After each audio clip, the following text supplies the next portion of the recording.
comme chaque année, le Seigneur communique une pensée que nous appelons une pensée prophétique parce que la pensée prophétique, l'expression prophétique, c'est la notion d'annoncer d'avance ce que Dieu veut faire.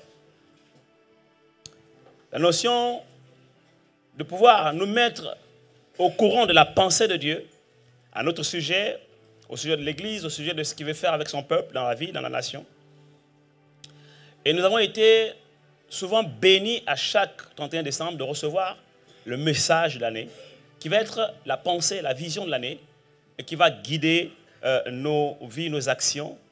Et c'est toujours une grande joie d'entendre les témoignages, le 31 décembre de l'année, en fin d'année, de ce que Dieu a réellement accompli, ce qu'il a dit en début d'année.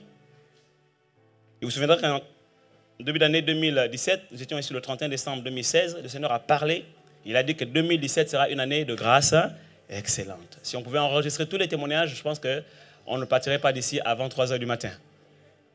Mais vous comprenez que tous ceux qui ont témoigné ici l'ont fait au nom de tous, parce que Dieu a réellement fait de grandes choses.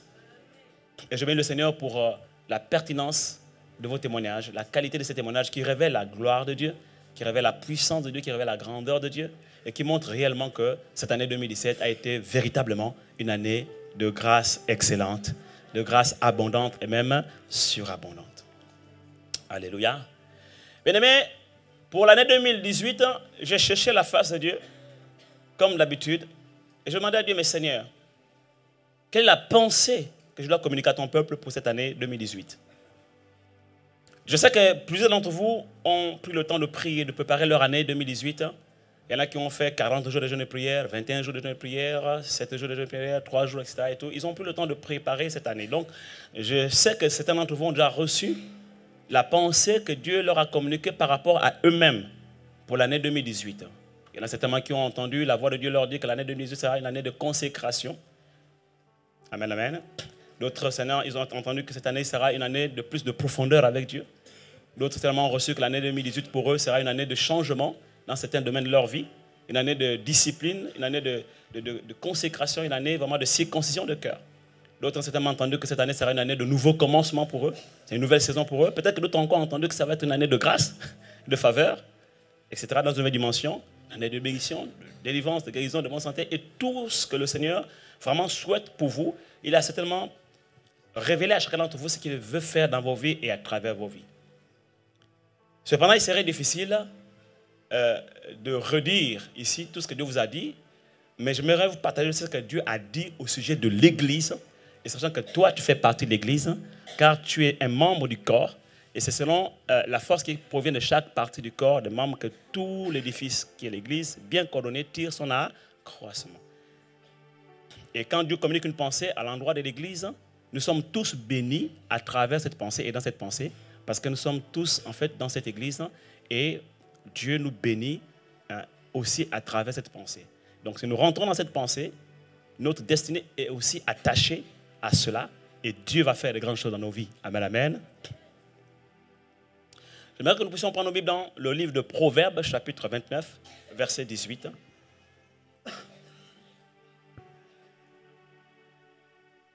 Proverbes, chapitre 29, verset 18.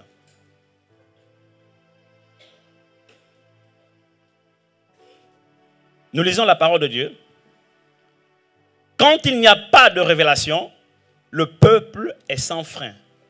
Heureux s'il observe la loi. Donc, la volonté parfaite de Dieu n'est pas que nous puissions tout le temps être guidés par la loi, parce que la loi est un pédagogue. Et un pédagogue est là pour nous discipliner et pour essayer de corriger nos comportements.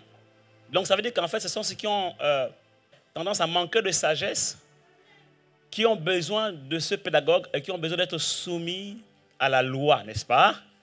Mais lorsque nous marchons dans la révélation, en fait, finalement, on n'a plus vraiment besoin de la loi, puisque la révélation est au-dessus de la loi. Et la volonté parfaite de Dieu est que ses enfants marchent dans la révélation. Parce que la révélation est au-dessus de la loi, et la révélation elle est plus excellente, elle est plus importante que la loi.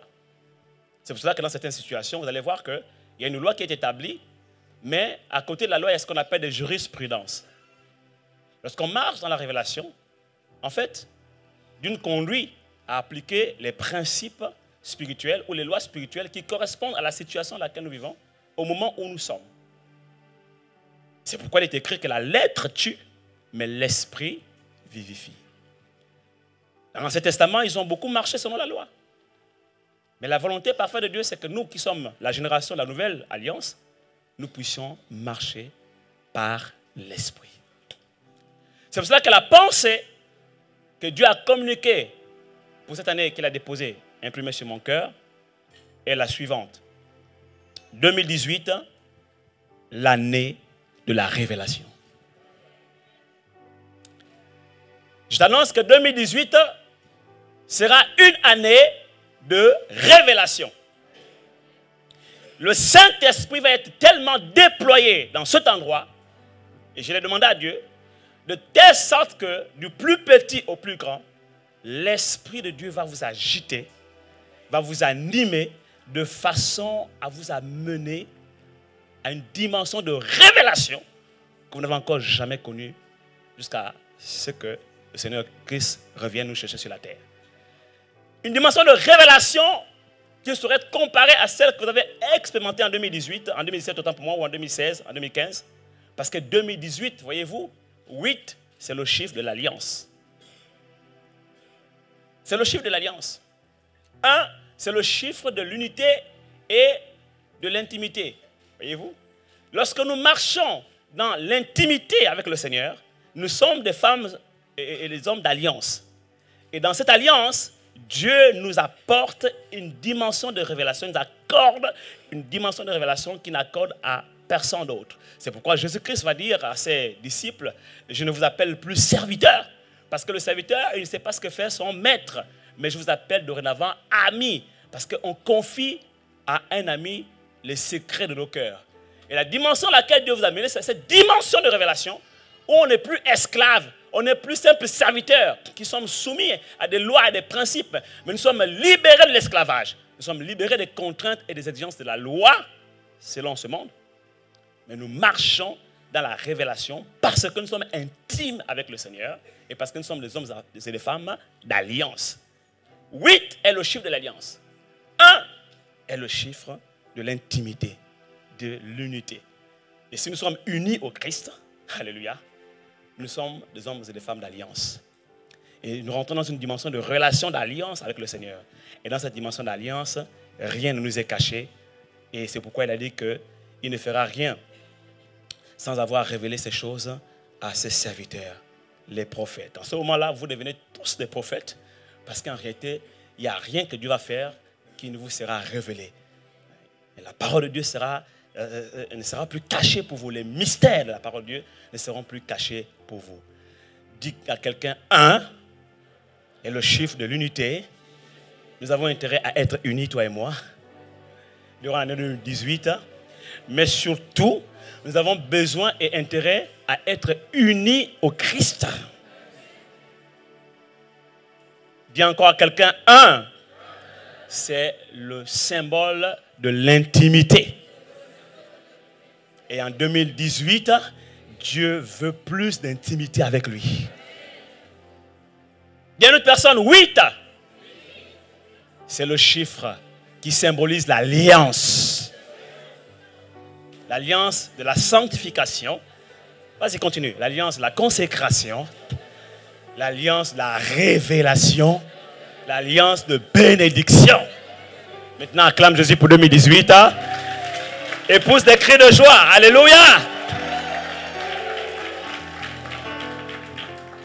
2018, l'année de la révélation. Quand il n'y a pas de révélation, le peuple est sans frein. Nous avons besoin de révélation. Et la volonté parfaite de Dieu est que nous puissions marcher dans la révélation et par la révélation.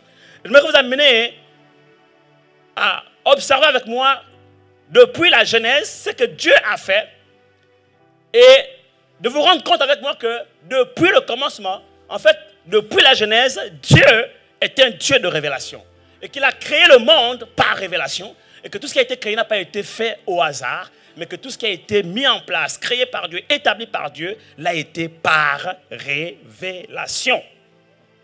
Genèse chapitre 1, verset 1. La Bible déclare qu'au commencement, Dieu créa les cieux et la terre. La terre était informe et vide, n'est-ce pas? Dans la version hébraïque, vous savez que l'Ancien Testament a été écrit en hébreu et en araméen.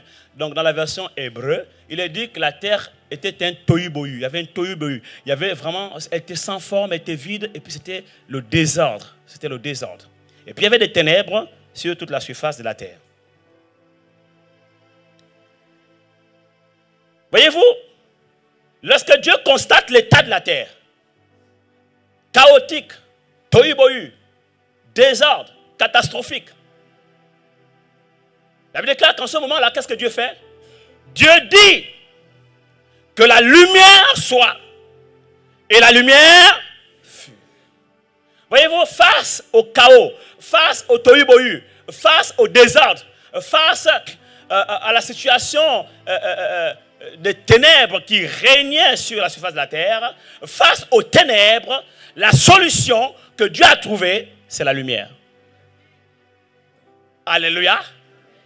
La solution que Dieu a trouvée pour chasser les ténèbres, c'est la lumière. Et en regardant dans l'hébreu ce que signifie ténèbres, j'ai été surpris de découvrir beaucoup de choses que, par la grâce, je devais essayer de vous partager ce soir. La première chose que j'ai découverte, c'est que le mot ténèbres en hébreu est traduit par l'expression Koshek. Koshek, ça s'écrit C-H-O-S-H-E-K, pour ceux qui prennent des notes. C-H-O-S-H-E-K. Et ça se lit Koshek, K-H-O-S-H-E-K.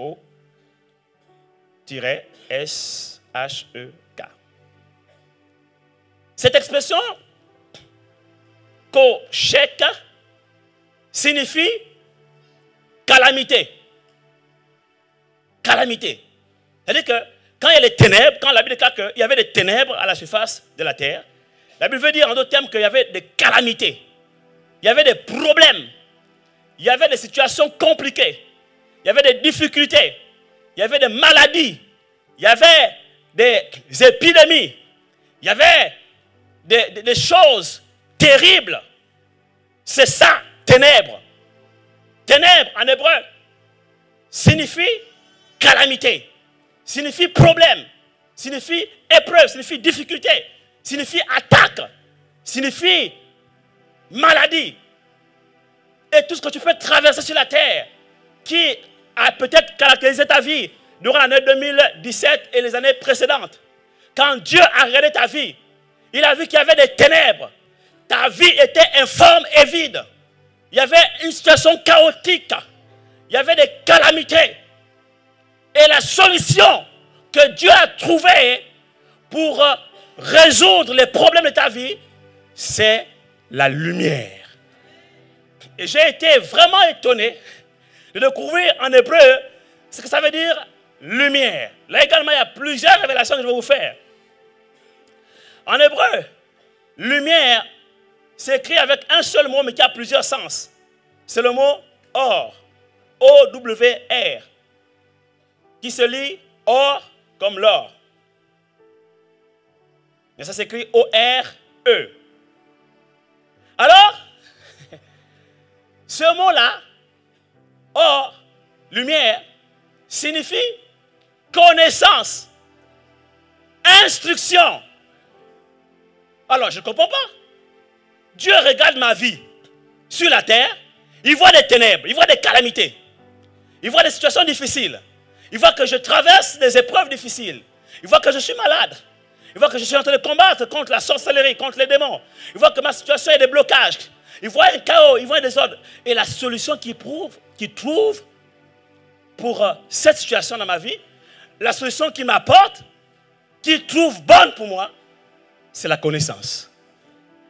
Je croyais que Dieu Tout-Puissant allait envoyer le Saint-Esprit, l'Esprit de puissance, Jéhovah, Rapha, le Dieu qui guérit, ou encore El Shaddai, le Dieu Tout-Puissant qui descend du ciel qui ouvre le ciel et qui descend avec fracas et qui vient chasser les ténèbres, qui vient chasser les démons, qui vient chasser toutes les calamités et qui vient enlever la maladie de mon corps afin que je sois guéri.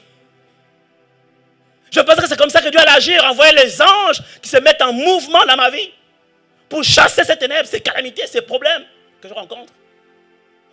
D'envoyer même une cohorte de légions, de myriades d'anges. Moi qui suis l'enfant. Non. Contrairement à ce que je pense, la Bible me dit que la solution que Dieu a trouvée pour résoudre mes problèmes, c'est la connaissance. Or, lumière, connaissance, qui vient contrecarrer les ténèbres, qu'enchaîne. En d'autres termes, quand Dieu regarde la terre au commencement, il y avait des calamités, il y avait des ordres, il y avait des tohu-bohu. Au lieu d'intervenir en personne pour résoudre le problème de la terre, pour refaçonner la terre, parce qu'il en est capable, il est Dieu, de sa main, il pouvait le faire. La solution que Dieu trouve, c'est la connaissance.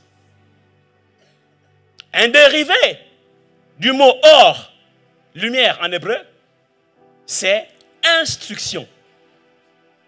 Instruction. Donc ça veut dire que la lumière qui vient chasser les ténèbres dans nos vies, ce n'est pas cette lumière que nous voyons ici. Ce ne sont pas ces lumières, ces projecteurs, encore ces lumières qui sont produites par l'électricité ou une énergie. La lumière dont Dieu parle ici, dans Genèse chapitre 1, verset 1, c'est la connaissance. Et cela s'explique par le fait qu'il envoya sa parole. La Bible déclare que et Dieu dit. En effet, l'instruction et la connaissance nous viennent à travers la parole de Dieu. Ça manque une occasion de donner gloire à Jésus. Alléluia! Depuis le commencement, quand Dieu a créé le ciel et la terre, la solution qu'il a trouvée pour chasser les ténèbres sur la terre, c'est la connaissance. La connaissance et l'instruction qui nous viennent de sa parole. La parole qui sort de sa bouche. Bien aimé, les problèmes que tu rencontres aujourd'hui, que tu as rencontrés en 2017, 2016, 2015, 2014, etc., ne seront jamais résolus dans ta vie par des prières d'incantation. Beaucoup d'églises aujourd'hui, les chrétiens, sont champions dans les prières d'incantation. Ça veut dire quoi? Ce sont des prières où on montre à Dieu ce qu'il doit faire. Seigneur, prends ta main. Pas la main gauche, mais la main droite. Pose sur ma tête. Seigneur, envoie tes anges. Barricade les lieux. Tout ça, c'est bien. C'est bien.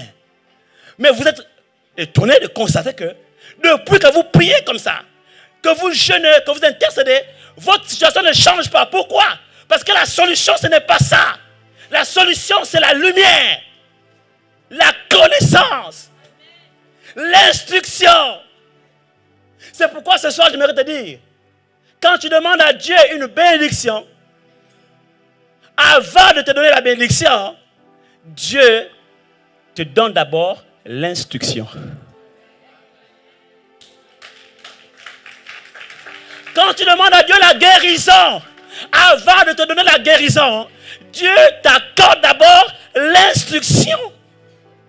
Parce que la clé qui va te permettre de recevoir la bénédiction ou de recevoir la guérison se trouve dans l'instruction que Dieu te donne. Il a créé le monde par sa parole. Et Dieu dit que la lumière soit. C'est-à-dire que même pour faire apparaître cette lumière, cette connaissance-là, il a fallu que Dieu parle. Donc à travers la parole de Dieu, la lumière vient. C'est pourquoi il déclare que la révélation de ces paroles est claire et donne de l'intelligence. La lumière vient à partir de la parole de Dieu. Mais que 2018 soit pour toi une année où ta faim pour la parole de Dieu augmente. De telle sorte que ton esprit soit affamé, tellement affamé, que Dieu augmente ton appétit pour les Écritures. Au nom de Jésus-Christ de Nazareth, que Dieu augmente ton appétit pour la parole de Dieu. Parce que la parole de Dieu est celle qui a créé le monde. Et par quoi Dieu a créé le monde? Il a utilisé la parole de Dieu. Et la parole de Dieu, elle contient la connaissance, la lumière. Elle contient les instructions nécessaires qui transportent les clés adaptées à ta situation. Pour ouvrir les portes qui te sont restées fermées depuis des années. Oh, je prie pour toi. Et le premier vœu que je formule pour toi ce soir, c'est que 2017 soit pour toi une année de connaissance de la parole. 2018 soit pour toi une année de connaissance de la parole. Oh, une année où tu as soif de la parole. Alléluia. Vous savez, on a été tellement habitué à 2017 qu'il y a un travail à faire, un travail de reprogrammation. Amen, amen, amen. Que l'appétit pour les Écritures augmente dans ton cœur. Que tu aies faim et soif de la parole de Dieu. Que comme une biche soupire après des courants d'eau, qu'ainsi ton âme soupire après la parole de Dieu. Il te conduira dans des verts pâturages. Il va restaurer ton âme. Il va te conduire près des eaux paisibles. Voyez-vous, la Bible déclare que celui qui médite la parole de Dieu jour et nuit est comme un arbre planté près d'un courant d'eau. Le courant d'eau ici, c'est la parole. Il dit celui qui médite la parole de Dieu jour et nuit est comme un arbre planté près d'un courant d'eau. Quand tu médites la parole de Dieu, tu es comme un arbre planté, tu es un arbre et tu es planté près du courant d'eau. C'est-à-dire que le courant d'eau, c'est la parole de Dieu qui t'alimente, qui irrigue ton corps, ton âme, ton esprit, qui te restaure, qui t'apporte les substances nécessaires à ta vie, la semence nécessaire à ta vie. Quelqu'un me comprend ici, hein? Et c'est à travers la parole de Dieu que tu vas recevoir la lumière. C'est pour être écrit, par ta lumière, nous voyons la lumière. Parce que la parole de Dieu est une lampe à nos pieds et une lumière sur notre sentier. Donc, à travers la parole de Dieu, nous voyons la lumière, c'est-à-dire la révélation, la connaissance, l'instruction. Alléluia. Donc quand nous sommes en contact avec la parole de Dieu, nous sommes en contact avec la lumière. Parce que sa parole est une lampe à nos pieds et une lumière sur notre sentier. Quelqu'un ici acclame Jésus. Quelqu'un ici acclame Jésus. Alléluia. Et dès le commencement, Dieu a posé ce fondement. La lumière que Dieu a appelée pour chasser les ténèbres, dans Genèse 1, ce n'était pas la lumière qu'on voit là. Ce n'était même pas les luminaires. Parce que quand vous lisez bien, c'est au 4e jour que Dieu a créé les luminaires. Donc il ne parle pas de la lumière qui provient des luminaires. Du soleil, des étoiles, de la lune. Non, il ne parle pas de la lumière que nous voyons ici. Il parle d'une autre lumière. Il parle de or, la connaissance, l'instruction. Quand Dieu voit ta vie, bien aimé, il voit les ténèbres. Et il est conscient que tu es dans des difficultés, dans des problèmes, dans la maladie. Et pendant que toi tu attends qu'il intervienne de certaine manière, Dieu depuis le commencement a établi un fondement. Depuis le commencement, depuis Genèse chapitre 1, il a établi un fondement. C'est que ce genre de problèmes ne peuvent être résolus que par la lumière. Et le problème de beaucoup de chrétiens aujourd'hui, pourquoi les problèmes subsistent encore dans nos vies? C'est tout simplement parce qu'il manque de lumière, il manque de révélation. Voilà pourquoi les problèmes subsistent toujours. Il ne manque pas de prière, nous venons tout le temps ici, nous prions. Il ne manque pas de jeûne, nous jeûnons tout le temps. Les 3 jours, les 21 jours, les 40 jours. Et ce n'est pas un problème de fréquentation. Beaucoup viennent régulièrement aux réunions. Quand même, il y en a qui n'aiment pas venir aux réunions. Et quand tu as remarqué que tu fais toutes ces choses, mais que tu es toujours malade, tu es toujours oppressé, tu es toujours déprimé, tu es toujours bloqué, tu n'avances pas, pose-toi la question, est-ce que j'ai la lumière nécessaire pour résoudre ce problème? La plupart de la situation des chrétiens aujourd'hui s'explique par le manque de révélation, le manque de lumière. Un chrétien qui n'a pas la révélation de Dieu, Jéhovah Rapha, aura du mal à sortir de l'emprise de la maladie, aura du mal à vaincre l'esprit de maladie. Pourquoi? Parce que malgré le fait qu'on enseigne dans l'église que Jésus guérit, malgré le fait qu'on enseigne que sur la croix de Golgotha, il a porté nos péchés et il a porté nos maladies, et par ses maîtrises nous avons été guéris, tant que cela n'a pas créé un déclic dans sa conscience, ça n'a pas créé un déclic dans son esprit, ça n'a pas ouvert son esprit, et qui n'a pas accédé à la révélation de cette vérité spirituelle, ce chrétien continuera toujours à être malade. Est-ce qu'il manque de solution? Non. Est-ce qu'il manque d'onction? Non. Est-ce qu'il manque de pouvoir? Non. Il a tout pourvu à la croix. Il a tout accompli. Mais qu'est-ce qu'il manque? Il manque la connaissance. Il manque la révélation. Un chrétien qui n'a pas la révélation de l'amour de Dieu et du pardon de ses péchés aura du mal à marcher dans l'assurance. Pourquoi? Parce que son cœur continuera à le condamner, malgré les messages, malgré les enseignements, malgré la fréquentation, malgré les prières, malgré l'onction qu'il y a. Parce qu'il manque la révélation, il continuera à être culpabilisé et à traîner le poids de la culpabilité toute sa vie. Il continuera à être dans les soucis, les angoisses. Il va transporter dans son cœur des soucis, des fardeaux que Dieu ne lui a pas demandé de porter.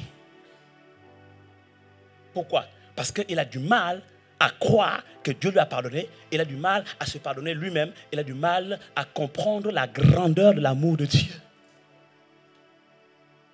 C'est pourquoi l'apôtre Paul, dans ses épîtres, il prie beaucoup pour les églises. Afin que le Dieu notre Seigneur Jésus-Christ, le Père de gloire, vous donne un esprit de connaissance, un esprit de révélation dans sa connaissance. Qu'il illumine les yeux de vos cœurs, afin que vous puissiez comprendre la grandeur de son amour, la hauteur, alléluia, la profondeur, la largeur et la longueur de l'amour de Dieu qui surpasse toute connaissance. Que vous puissiez comprendre que l'envers vous qui avez cru, l'infinie grandeur de sa puissance se manifestant avec efficacité par la vertu de sa force. Bien-aimé, quand tu as la révélation de la grandeur de la puissance de Dieu, tu ne peux pas trembler devant un démon. Quand tu as la révélation de la grandeur de la puissance de Dieu, tu ne paniques pas devant la maladie. Quand tu as la révélation de la grandeur de la puissance de Dieu, tu n'as pas peur des sorciers. Que 1000 tombent à ta droite et 10 000 à ta gauche, tu sais que tu ne seras jamais atteint. Oui, donne gloire à Jésus, donne gloire à Jésus, donne gloire à Jésus. Tu le sais au fond de toi. Le Saint-Esprit te l'atteste. Il y a une intime conviction qui naît en toi. Cette intime conviction est le fruit de la révélation. La lumière, or. J'aime bien le mot en hébreu or. Parce que la révélation c'est de l'or. C'est précieux. Quelqu'un s'y acclame Jésus. Alléluia. Alléluia. Pourquoi il y a un décalage aujourd'hui entre ce que la Bible dit et ce que nous vivons? Pourquoi, quand nous lisons la Bible, on a l'impression que quand la Bible parle de nous les chrétiens, elle parle de quelqu'un d'autre? Parce que quand tu regardes ce qui est écrit et ce que tu vis, il y a une différence totale. Dieu est-il menteur? Non. La réponse est celle-là. C'est que toi, il te manque de révélation. Il manque la lumière. Voilà pourquoi il y a toujours des ténèbres dans ta vie. Voilà pourquoi il y a toujours... Mais la Bible déclare que les ténèbres ne reviendront pas toujours. Alléluia! Il dit, parce que le peuple qui était assis dans les ténèbres a vu une grande lumière. Acclame Jésus, amen. Et je déclare que ce peuple ici assis et qui est resté longtemps dans les ténèbres, en 2018, voit une grande lumière apparaître. Tu verras une grande lumière venir dans ta vie. Au nom de Jésus, je prophétise qu'une grande lumière vienne dans ta vie, dans ta situation, dans tes situations, dans ta maison, dans ton foyer, dans ta connaissance de Dieu. Une grande lumière vient. Alléluia. Regardez quand Moïse envoie les 12 espions. Les 12 espions qu'il va aller voir et prospecter la terre promise à Canaan. 12 pourquoi? Parce qu'ils étaient 12 tribus, donc il a choisi un chef de chaque tribu, des fils d'Israël. Et quand ils arrivent, ils ont vu effectivement que la terre était vraiment une terre bénie, comme Dieu l'avait dit à Moïse, c'était un lieu où coule le lait, le miel. Et quand ils reviennent, ils apportent les preuves, que c'était un endroit où coule le lait, le miel. Ils ont, regardez les grappes de raisin. C'est du pur bio. Ça n'a rien à voir avec ce qu'on consomme en France ou en Afrique. C'est du pur bio. Donc ils avaient les preuves que Dieu n'a pas menti. Mais regardez ce qu'ils disent. Ils disent, mais il y a des géants, des fils d'Anak. Et à nos yeux, et à leurs yeux, nous sommes comme les souterrains. Beaucoup de chrétiens viennent à l'église. Ils ont les preuves de l'existence de Dieu. Ils ont les preuves de la manifestation de la puissance de Dieu. Ils entendent les témoignages des autres. Et eux-mêmes, ils ont vécu des choses dans leur vie. Quand la grâce de Dieu a secoué et a visité le peuple, eux-mêmes, ils ont même des preuves qui montrent que oui, Dieu a agi. Le même peuple qui est sorti de l'Égypte, qui a vu Dieu ouvrir la mer rouge et engloutir leurs ennemis derrière eux, c'est le même peuple qui a murmuré dans le désert. Pourquoi? Parce que simplement, malgré le fait que tu vois les preuves palpables, tant que ton esprit n'est pas ouvert, tu n'as pas de révélation, tu seras toujours incrédule. C'est pourquoi la foi vient de ce qu'on entend. La foi vient de la révélation. Il y a la foi naturelle, que tu crois parce que tu as vu. Il y a la foi humaine. Mais la foi qui vient d'en haut, elle vient de la lumière. Elle vient de la révélation. Et je prie pour toi que 2018 soit une année où Dieu t'amène dans une dimension de foi plus grande. Parce que ta dimension de révélation va augmenter. La révélation de Dieu, de la personne de Dieu, la révélation de sa parole, la révélation de ses mystères cachés, la révélation du sacrifice de Christ à la croix, la révélation de ton héritage, Malgré le fait qu'ils avaient les preuves que c'est un bon pays, que ce que Dieu a dit est vrai, ils n'ont pas pu jouir de cette bénédiction. Pourquoi? À cause de leur incrédulité. Oh, je suis en train de te dire ce soir que l'incrédulité, ce n'est pas seulement le manque de foi. L'incrédulité, c'est aussi l'absence de révélation. L'incrédulité, ce n'est pas seulement le manque de foi. L'incrédulité, c'est aussi l'absence de révélation. Et Caleb a motivé le peuple. Il a dit, taisez-vous, nous irons et nous nous emparerons de la terre promise. Nous conquérons et les fils d'Anak, nous les renverserons. Il a déclaré que parce que mon fils, parce que mon serviteur Caleb a été animé d'un esprit nouveau.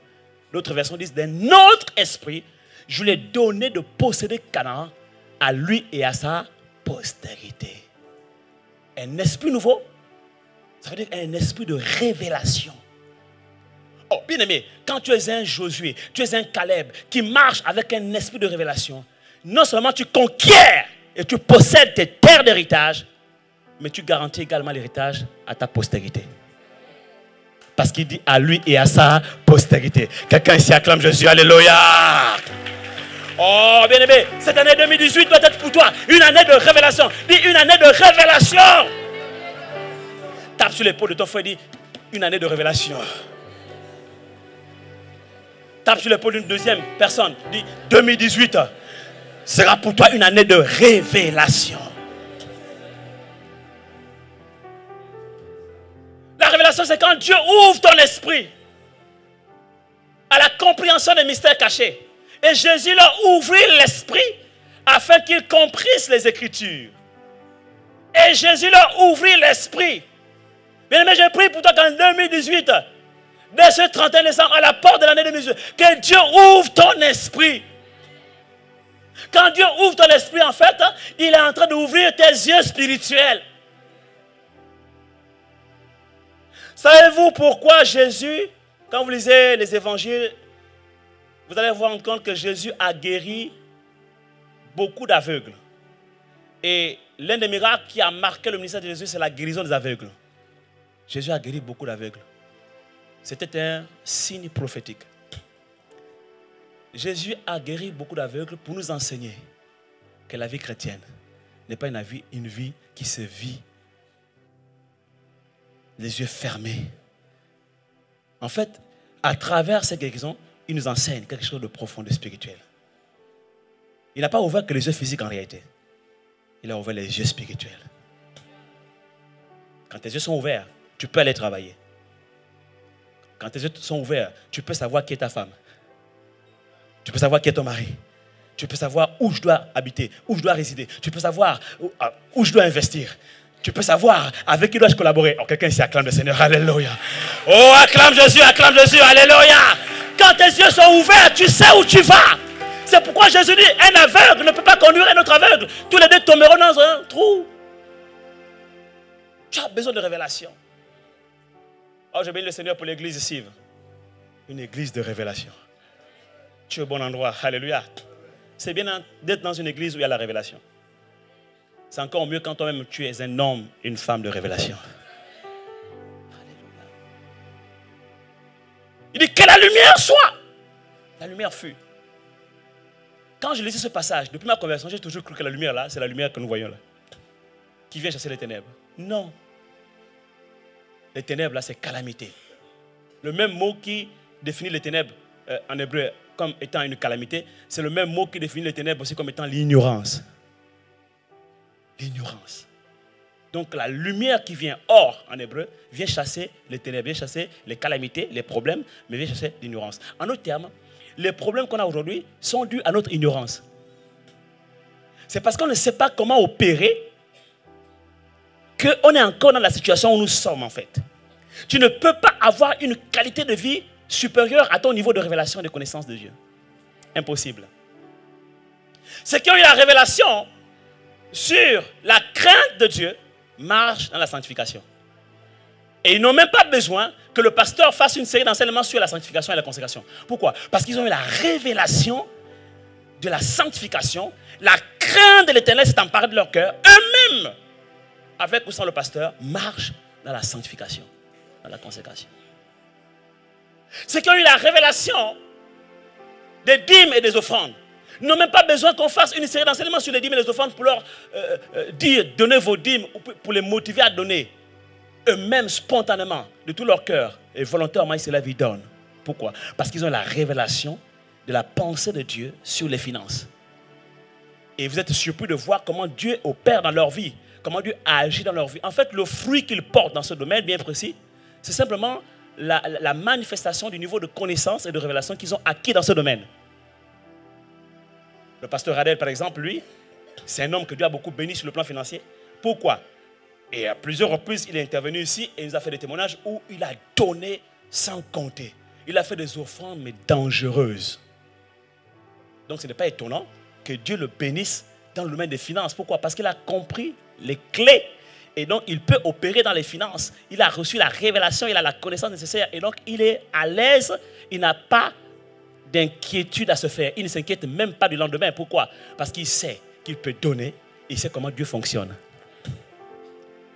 Quelqu'un qui n'a pas la révélation de la guérison, tu peux toujours lui imposer les mains. Tu peux toujours chasser tous les démons. Tu peux toujours même imposer les pieds, lui faire des oncruns et des bains d'huile. Il ne sera jamais guéri. À moins c'est la grâce de Dieu. Quelqu'un ici acclame Jésus.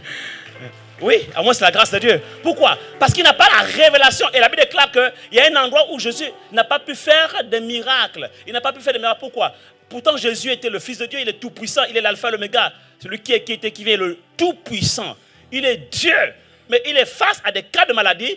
La Bible déclare, littéralement en grec, le passage dit, il n'a pas pu les guérir. Ce n'est pas qu'il ne voulait pas les guérir. Il voulait. Et quand vous lisez littéralement en grec, Jésus est venu, il a pris ces malades-là, il a attrapé, l'infirme par exemple, il attrape son pied, il tire le pied. Pied, sors, rallonge-toi. Et rien ne se produit. Il a entrepris des choses. Jésus, le Fils de Dieu, tout puissant, Dieu lui-même, il n'a pas pu guérir. Il n'a pas pu faire des miracles dans cet endroit. Pourquoi? À cause de leur incrédulité. C'est-à-dire à cause de l'absence de révélation. Ça ne sert à rien de prêcher de puissants messages à un peuple qui ne veut pas recevoir la parole et à un peuple incrédule. Vous jetez des perles au pourceau, vous jetez des précieux trésors à des gens que la Bible qualifie de chiens, en fait. Beaucoup viennent à l'église, ils écoutent la parole, ils ne comprennent rien. Ils attendent juste le moment où on doit prier pour eux, on doit profiter sur eux. Mais ils n'ont aucune révélation de Dieu. C'est pour cela que j'interpelle les leaders, les intercesseurs. Nous devons prier afin que Dieu accorde au peuple, à l'église, un esprit de révélation dans sa connaissance. Nous devons prendre les prières de l'apôtre Paul durant toute l'année 2018. Là, je parle au réseau d'intercession, je parle aux leaders, aux pasteurs, aux anciens, aux diacres. Nous devons prier comme l'apôtre Paul a prié, afin que le Dieu de notre Seigneur Jésus-Christ, le Père de gloire, leur donne un esprit de révélation dans sa connaissance. Autrement dit, notre message n'aura pas d'impact. On peut avoir, vous savez, moi je peux recevoir des révélations, moi, dans ma relation avec Dieu, dans mon intimité avec Dieu, je prie, Dieu me parle, etc. Mais les révélations que je reçois ne sont pas forcément révélations pour toi qui m'écoutes. Pourquoi? Parce que tu peux être fermé. Tu peux avoir un voile qui te ferme l'esprit et qui t'empêche de comprendre ce que je te dis. Donc, je vais prêcher, je comprends ce que je dis, je suis vraiment dans mon élément, je me fais même du bien, je m'éclate. Mais toi, tu es là, tu m'éclates. Et à côté, il y en a qui comprennent, qui captent, qui applaudissent, qui disent Amen. Et il y en a qui se retournent, mais lui, qu'est-ce qu'il a compris là? Mais pourquoi il dit Amen? Quelqu'un ici acclame Jésus. Pourquoi? Parce qu'il manque de révélation. Il y a un voile. Il faut que le voile soit ôté. C'est pourquoi il est écrit que nous, tous que le visage découvert, contemplons comme dans un miroir. Le miroir, c'est la parole de Dieu, la gloire du Seigneur. Nous sommes transformés. Il n'y a pas de transformation sans révélation. Beaucoup de vies dans l'église, au milieu du peuple de Dieu, beaucoup de chrétiens, leurs vies ne sont pas transformées parce qu'il leur manque de révélation. Tu vas dire à quelqu'un, maman, laisse le péché. S'il n'a pas la révélation de ce qu'est le péché, des conséquences du péché et de la portée spirituelle, de l'impact spirituel du péché sur sa vie, etc. et tout, il continuera à pécher. Mais dès qu'il a la révélation, automatiquement, une crainte soudaine s'installe dans son cœur et la haine du mal s'installe aussi dans son cœur et l'amour de Dieu prend le dessus. Oui. C'est pour ça que même dans l'église, il faut faire attention. On ne peut pas traiter tout le monde de la même manière. Quelqu'un a péché, s'il est leader, même quand il est leader, il faut faire attention. Parce que parfois, il y a des leaders autour de nous qui sont encore immatures, qui sont encore des bébés. Donc tu vas le traiter comme quelqu'un de mature, tu vas le mettre sous discipline, la sanction, etc. Mais il ne comprend rien. Il peut même se révolter contre toi parce qu'il ne comprend pas pourquoi. Il n'a pas la révélation de la sanctification. Vous mettez sous discipline 2 ans. Pendant la sous-discipline, même il est en train de pécher. Vous ne savez pas. Après les 2 années, vous le remettez dans ses fonctions, il continue de pécher. Il n'a pas la révélation. Il faut prier que le Saint-Esprit ouvre leur esprit et leur accorde la révélation. Si quelqu'un n'a pas la révélation de la présence de Dieu, il n'aura pas la soif de sa présence. On peut toujours batailler, dire aux gens, venez à l'église, envoyez les textos, motivez les gens. C'est bien tout ça, vous faites votre travail. Hein? Communication, je vous encourage, c'est très bien. Venez aux réunions du mardi, au réunion du vendredi, venez à la prière. Mais il n'a pas la révélation de la portée spirituelle de la prière, de la puissance de la prière. Tu peux toujours tout faire, il ne viendra pas. Quand c'est dimanche, il viendra. Parce que c'est dimanche, il faut se donner bonne conscience. Et puis c'est quand même dimanche, quoi, il faut aller à l'église. C'est pour ça que généralement, dans la plupart des églises, dans le monde entier, vous verrez que les dimanches, les églises sont pleines. Mais en semaine, les églises sont quasiment vides. C'est partout pareil. Pourquoi? Parce qu'ils manquent de révélation. Ils n'ont pas la révélation de la présence de Dieu, de l'importance de la présence de Dieu pour eux, de la puissance de la présence de Dieu, des bénéfices attachés à la présence de Dieu, des bénédictions qui découlent de la présence de Dieu. Ils n'ont pas conscience que lorsqu'ils sont réunis là, ils ne sont pas seuls. Ils ne s'approchent pas d'une montagne que l'on pouvait toucher, mais ils s'approchent des myriades qui forment le cœur des anges, des esprits de justes parvenus à la perfection, du sang de l'agneau, Jésus-Christ qui a coulé à la croix de Golgotha, qui parle plus fort que celui d'Abel, du Saint-Esprit, de Dieu le Père. Ils n'ont pas conscience de ces choses. Donc pendant que toi tu veux rester dans la présence de Dieu, et tu trouves même que 2 heures c'est rien, tu veux encore rester à prier, eux ils regardent la montre, ils veulent partir. Ils ont leur programme après, ils ont leur planning après. Pourquoi? Parce qu'en réalité, ils n'ont pas le niveau de révélation que tu as par rapport à la présence de Dieu. Et donc eux ils s'ennuient dans la présence de Dieu, pendant que toi tu trouves du plaisir. Il y en a qui s'ennuient pendant les messages, la parole de Dieu. Parce qu'ils attendent le moment où le prophète va prier, va prophétiser. Pourquoi? Parce qu'ils n'ont pas la révélation des mystères cachés, de la puissance de la parole de Dieu. Quand Jésus dit, quand la Bible déclare qu'il leur envoyait sa parole et est guéri, ils n'ont pas conscience que rien qu'en écoutant la parole de Dieu, ils peuvent être guéris à l'instant, là où ils sont assis. Ils n'ont pas la révélation. Non, il ne faut pas les condamner. Il faut plutôt prier pour eux. Il y en a même qui ils sont gênés, ils sont dérangés quand un prédicateur prêche et qu'il insiste sur quelque chose. Il y a des esprits aussi qui agissent derrière, ça c'est sûr, mais qui voient leur intelligence. Il faut que leur intelligence soit ouverte, que le voile soit déchiré, que les écailles tombent de leurs yeux. Aussi longtemps que Saul était aveugle, il persécutait l'église, il tuait les chrétiens, il croyait même rendre un culte à Dieu. Mais quand Jésus-Christ s'est révélé à lui sur le chemin de Damas, les écailles sont tombées de ses yeux. Il a eu la révélation de Christ. Sa vie a été littéralement changée. transformé. Quelqu'un ici acclame Jésus. Alléluia. 2018, le secret de la transformation. En 2018, bien aimé, soyez concentrés. Je vois des mouvements dans la salle. J'aime pas quand je prêche que ça bouge. Les esprits qui se manifestent là pour vous perturber. C'est un puissant message. J'attends que vous puissiez vous calmer. J'aime pas quand il y a les mouvements. C'est ça, on appelle ça la distraction. Donc j'attends que ça se calme. Et les esprits de distraction qui viennent combattre la révélation. J'ai remarqué ça même quand tu parles à quelqu'un en entretien, bien, vous êtes en train de parler comme ça, il est en face de toi. Tu dis des choses importantes. Il y a un truc, je ne sais pas, il regarde à gauche, ou la personne est en train d'embrouiller parce qu'elle n'a pas envie d'entendre ce que tu es en train de dire. Elle se protège de quoi, je ne sais pas trop, ou ça la touche, je ne sais pas trop. Ou bien c'est carrément un esprit qui est en train de la perturber, que elle ne comprenne pas, elle ne capte pas la révélation, la profondeur de ce que tu es en train de lui dire. Quand c'est comme ça, mets pause. Et attends qu'il y ait un silence. Parce qu'il faut que la parole descende dans le cœur, touche le cœur. La connaissance, la lumière, la révélation. Alléluia.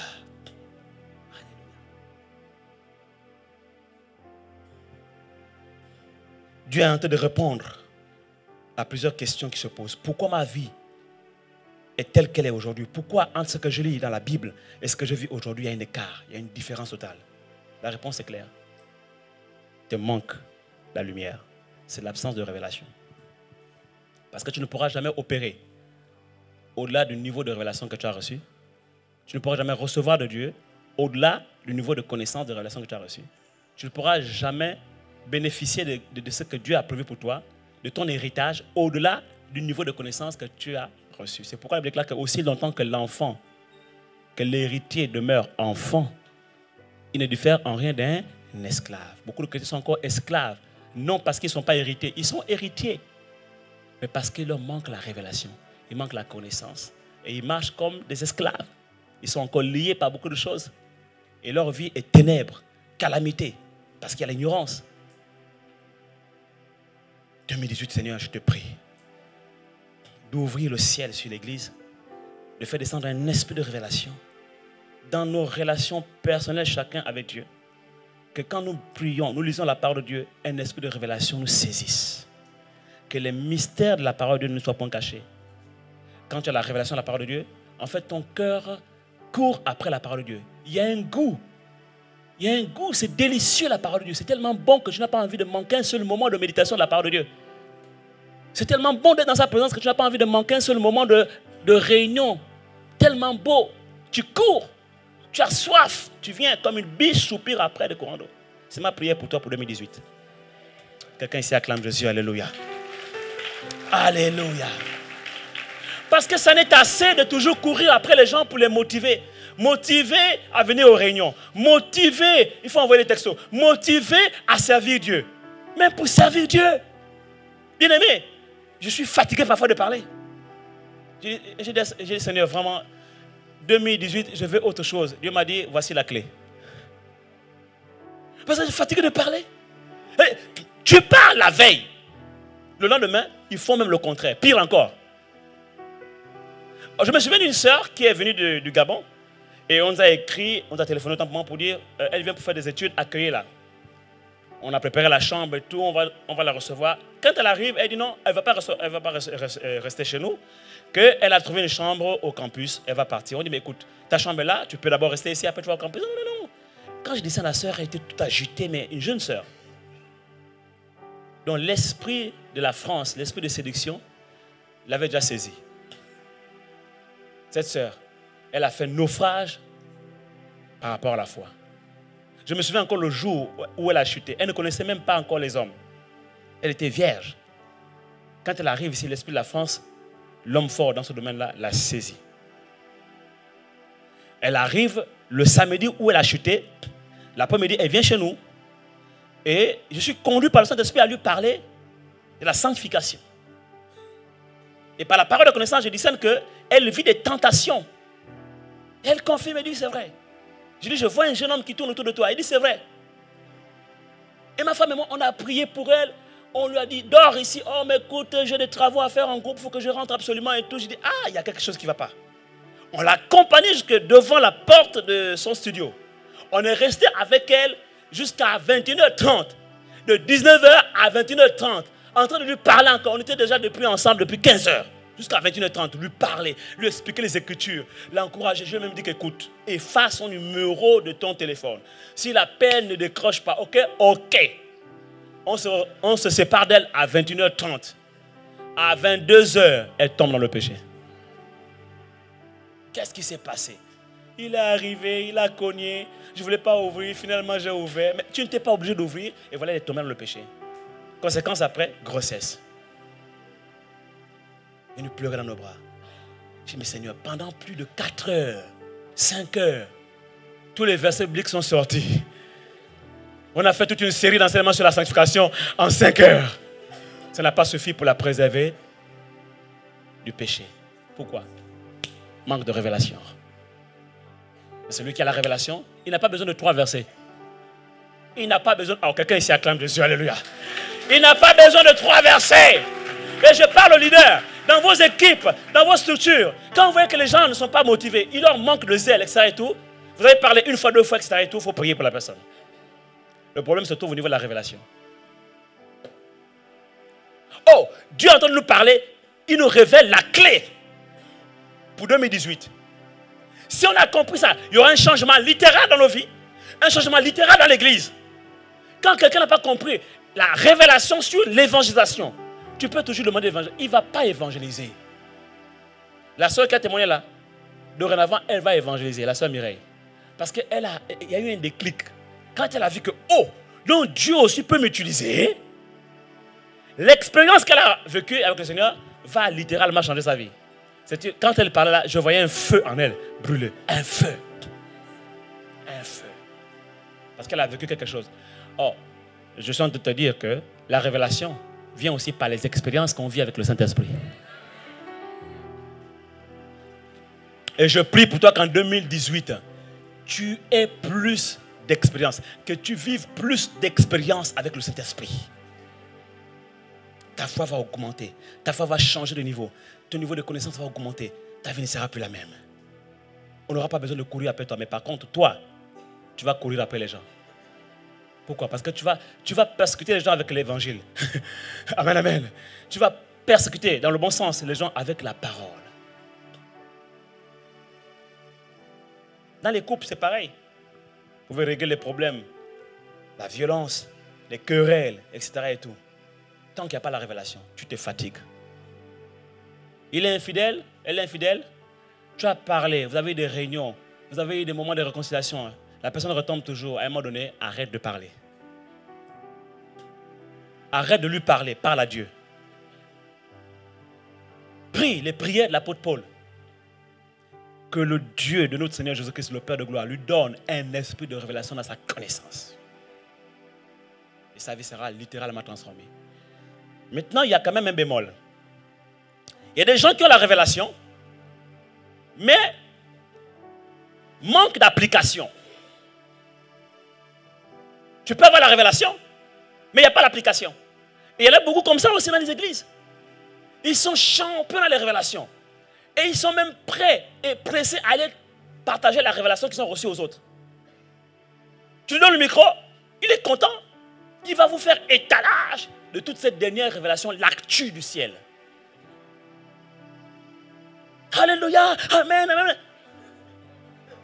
Waouh! Et on est là, on l'écoute. Waouh! C'est extraordinaire. Mais c'est puissant ce qu'il a dit. Ouais, t'as vu, non? En fait, ils sont friands de révélation, mais c'est bien. Sauf qu'il n'y a pas d'application. Écoute mon frère. Et note-le. Une révélation sans application n'aura aucune transformation. Si tu reçois une révélation sans application, il n'y aura aucune transformation dans ta vie. Tu seras un bon théoricien biblique. Mais tu ne seras jamais un homme de pratique. Et ça, c'est dangereux. Pourquoi? La Bible déclare, Jésus dit, celui qui écoute la parole et qui ne la met pas en pratique est semblable à cette maison qui a été construite sur du sable. Quand les pluies arrivent et les torrents viennent, les vents soufflent, la maison ne résiste pas. Et beaucoup de chrétiens sont comme ça. Ils ont la révélation de la parole, mais comme ils ne l'appliquent pas, quand vient l'épreuve, c'est les mêmes personnes qui vous ont enflammé avec les révélations, à la cellule de prière ou à l'église, qui devant l'épreuve tombent, devant la tentation tombent, sont les premiers à être déprimés, les premiers à être abattus. Pourquoi? Parce qu'ils ont la révélation, mais il manque l'application. Par contre, celui qui écoute la parole, qui la médite, qui la lit et qui la met en pratique est semblable à cette maison qui a été construite sur du roc. Sur du roc. Les vents vont souffler, la pluie va tomber, la maison va résister. Dans l'épreuve, il tiendra debout. C'est pourquoi Jésus dit à Pierre, Pierre, tu es Pétros. Mais si c'était Pierre, Pétra, donc révélation. Quelle révélation? Qu'il a reçue du Père. Tu es le Christ, le Fils du Dieu vivant. Je bâtirai mon église. Et parce que j'aurais bâti mon église sur la Pétra, sur la révélation, les portes du séjour des morts ne prévaudront point contre elle. Le royaume des ténèbres réuni ne peut rien contre un homme qui marche dans la révélation.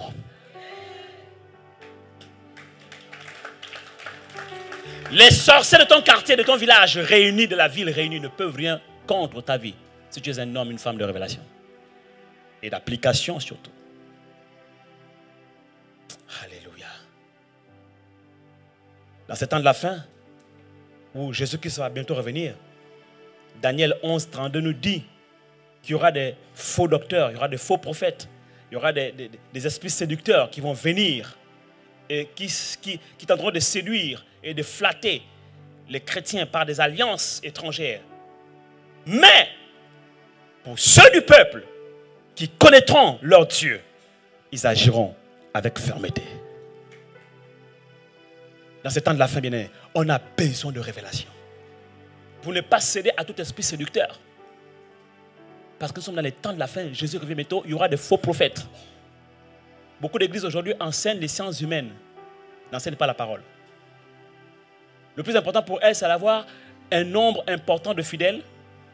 Et j'ai été choqué, récemment j'étais au Gabon, un pasteur qui a une très grande église, et qui dit clairement comme ça, il dit pour lui, l'église, c'est un business. Authentique. Il dit pour lui, l'église, c'est un business. Donc il y a tous les plans. Plan de marketing, d'attraction, plan de ceci.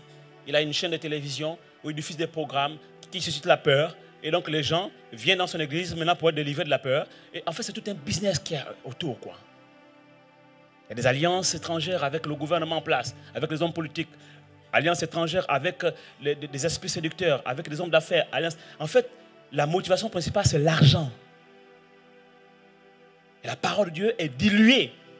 Et les gens y vont, ils y courent, parce qu'on leur présente un évangile facile, un évangile fast-food, prêt à manger, prêt à consommer. En fait, c'est du drive, quoi. C'est du drive, parce que voilà, c'est du drive. Tu arrives, tu veux aller vite, tu vas au drive, n'est-ce pas? Ils arrivent, donc le culte dure 1 heure, 1h15, pas plus, le message 25 minutes, tout est calculé, c'est du drive. C'est du fast-food drive. C'est-à-dire qu'en fait, ils font ce que les gens veulent. Les gens ne veulent pas de longs messages. Ils ne veulent pas écouter la parole de Dieu pendant longtemps. Ils ne veulent pas adorer Dieu pendant longtemps. Ils ne veulent pas prier pendant longtemps. Donc, on va faire une église sur mesure. On va s'adapter aux besoins et aux caprices des gens. Comme ça, les gens continueront à venir à l'église. C'est des églises fast-food, drive. Et la Bible déclare que large et spacieuse est la porte qui mène à la perdition et beaucoup y vont.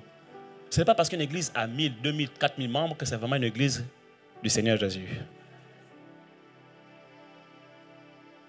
Un pasteur qui chassait les démons dans la ville a été attaqué par les satanistes. Et Satan lui est apparu un jour dans la chambre, lui a dit que si tu arrêtes de prêcher au nom de Jésus, bon, il ne prononce pas le nom de Jésus, il dit si tu arrêtes de prêcher en ce nom-là, il a fait la liste des messages qu'il veut qu'il arrête de prêcher. Sur la sanctification, sur le retour de Christ, sur les doctrines, les saintes doctrines. Il dit, si tu arrêtes de prêcher sur ça, moi, Satan, je t'amène du monde dans l'église. Tu auras la plus grande église de la nation et je vais te rendre riche. Donc quand vous voyez une église qui a beaucoup d'argent, qui a beaucoup de membres, ce n'est pas forcément que c'est lui qui est derrière. Je n'ai pas dit que c'est toutes pareilles. Je répète, je n'ai pas dit qu'elles sont toutes comme ça. Mais nombreuses ont fait alliance avec des esprits séducteurs. Et moi, quand à chaque actualité sur la nation et sur la ville, dans le pays, écoutez-moi bien, en tant que prophète, je me prononce pour donner la pensée de Dieu. Sur Noël, sur tout, la politique, l'actualité. Et j'ai certains pasteurs qui m'ont téléphoné. Par exemple, sur Johnny Hallyday, j'ai parlé.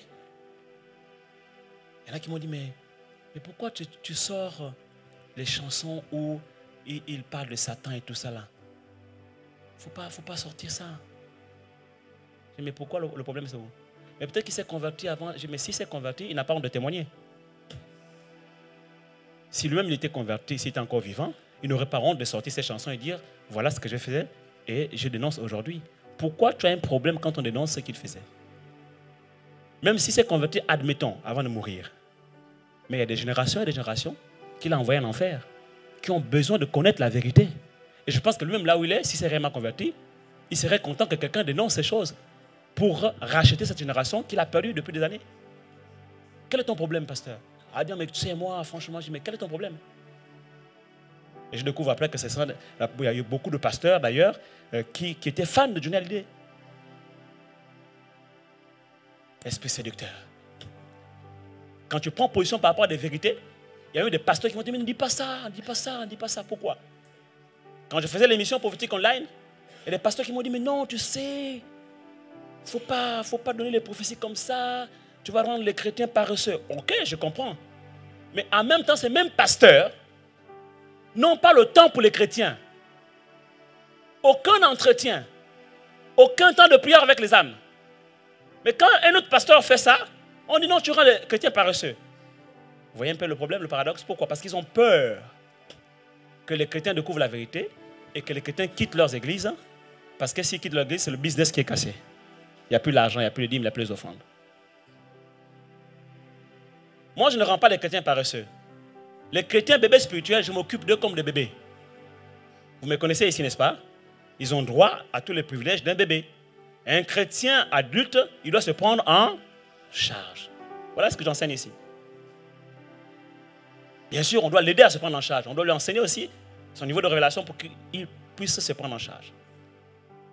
Un jour, je parlais avec un pasteur qui me dit, ah, il téléphone, il était minuit. Il dit, mais je t'appelle depuis. C'est un pasteur qui a une grande église. Je t'appelle depuis, j'essaie de te joindre. Parce que ces mêmes pasteurs-là, quand ils ont besoin d'orientation prophétique, ils m'appellent. Ils ne veulent pas que je donne les prophéties aux chrétiens de leurs églises, mais ils veulent que moi je leur donne des prophéties pour eux. Je précise que tous les pasteurs ne sont pas pareils. Hein? Et toutes les églises qui sont des grandes églises ne sont pas pareilles. Donc, je fais la nuance quand même. J'ai dit, mais depuis que tu m'appelles, je vois les appels en absence, mais je ne pourrais pas décrocher. Mais tu étais où? Il me dit, mais je lui dis, mais après les cultes, moi j'ai des entretiens. À l'époque, quand tu étais encore à Talence, là, voyez-vous. Et il me dit, mais ta femme et toi, franchement, vous avez le temps, hein? Je lui dis, mais quoi, toi tu ne fais pas d'entretien? Il dit, moi je n'ai pas le temps pour ça. J'ai eu des cas de gens qui m'appellent de partout, même à Paris, pour que je vienne prier pour eux. Je dis, mais il y a des pasteurs à Paris. Vous me payez le billet pour aller prier. J'appelle, bon, je vais t'appeler un ami pasteur. J'appelle, je dis, oh, mon frère, il y a une personne qui est à l'hôpital, là-bas, elle est malade. On m'a appelé, moi je suis ici, toi tu es là-bas. Allez, va prier pour la personne. Il dit, oh, il me dit, non, frère, franchement, c'est pas mon truc. Cependant, marketing, on appelle les gens, ils viennent et on leur bassine avec des messages pour les maintenir là, pour les culpabiliser. Et c'est un business en fait. Les esprits séducteurs. Comme ce pasteur pour une cure d'âme. Il demande aux gens 3 000 € pour la cure d'âme. 3 000 €. Dans les temps de la fin, vous verrez de tout. Et la Bible déclare que pour ceux du peuple qui connaîtront leur Dieu, ils agiront avec fermeté. Acclame Jésus, acclame Jésus, acclame Jésus, alléluia. Dans ce temps de la fin, on a besoin d'un peuple qui marche dans la révélation de Christ et qui ne se laisse pas séduire par des esprits séducteurs. mais qui ont l'esprit et l'onction des fils d'Issachar, qui savent discerner les temps, les saisons et les signes des temps, pour ne pas se laisser balloter par tout vent de doctrine, mais qui marchent dans la vérité et qui savent choisir. Vous savez, aujourd'hui, sans révélation, mon frère et ma soeur, on va te balloter par tout vent de doctrine, comme cette soeur. J'ai dit, Seigneur, pourquoi tu as permis qu'on la connaisse, on ne la connaisse qu'après? Parce qu'on aurait bien voulu la connaître quand elle avait ces problèmes-là. Elle a été séduite par quelqu'un sur Internet qui s'est fait passer pour Joyce Meyer.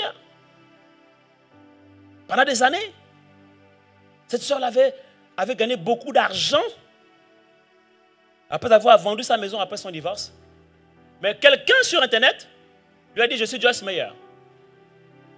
Je vais créer un orphelinat pour toi en ton nom là-bas. Et puis quand je vais mourir, c'est toi qui vas hériter de mon ministère. Tout l'argent est parti. Plus de 300 000 € est parti pendant 3 ans. Quand elle rencontre, Dieu lui ouvre les yeux. On lui dit, ce n'est pas Joyce Meyer. Elle découvre après qu'effectivement, ce n'était pas Joyce Meyer. Elle a pleuré. Gloire à Dieu, on a fait un travail avec elle. C'est une soeur vraiment qui aime le Seigneur. Elle s'est accrochée. Aujourd'hui, elle a pu se relever. Dieu a restauré ses finances. Et aujourd'hui, vraiment, elle dit, mais pendant ce temps, pasteur, mes enfants manquaient même de quoi s'acheter des jouets. Pour moi, je servais Dieu, j'ai donné tout. Je privais mes enfants. J'ai donné tout. Esprit de séduction. Et quand il s'agit d'investir dans les vrais projets de Dieu, l'œuvre de Dieu, l'esprit d'incrédulité vient mettre le doute dans les cœurs et empêcher aux gens de donner vraiment pour le Seigneur, pour les vrais projets. Mais ouvre votre cœur à donner pour des choses, des séductions. Dans ce temps de la fin, on a besoin de révélation. 2018, je prie pour toi que tu aies un esprit de révélation, que tu connaisses Dieu pour ne pas te laisser séduire par des esprits séducteurs. Parce qu'ils sont partout. La Bible dit que même au milieu de vous, ils seront déguisés en peau de brebis, mais dans le fond, ce sont des loups. Et je parle dans cette église. Si vous trouvez quelqu'un dans les rangs de l'église, dans les couloirs, qui vous enseigne autre chose que ce que j'enseigne ici, n'écoutez pas. Parce qu'il y a des gens qui s'infiltrent dans les églises pour chasser les membres avec des esprits de séduction, avec des esprits de fausse doctrine, avec des esprits de peur. Oui, j'ai fait un rêve à l'église ici. Il y avait les serpents autour. Et vraiment, c'est une église qui est très attaquée. Il y a beaucoup de sorciers là-bas. Ah, vraiment. Et puis maintenant, les gens ont peur. Ah, je ne vais pas aller là-bas. Oh. Il y a trop d'attaques peut-être dans mon vie parce que c'est une église qui est beaucoup attaquée. Oh. Mais où est la révélation?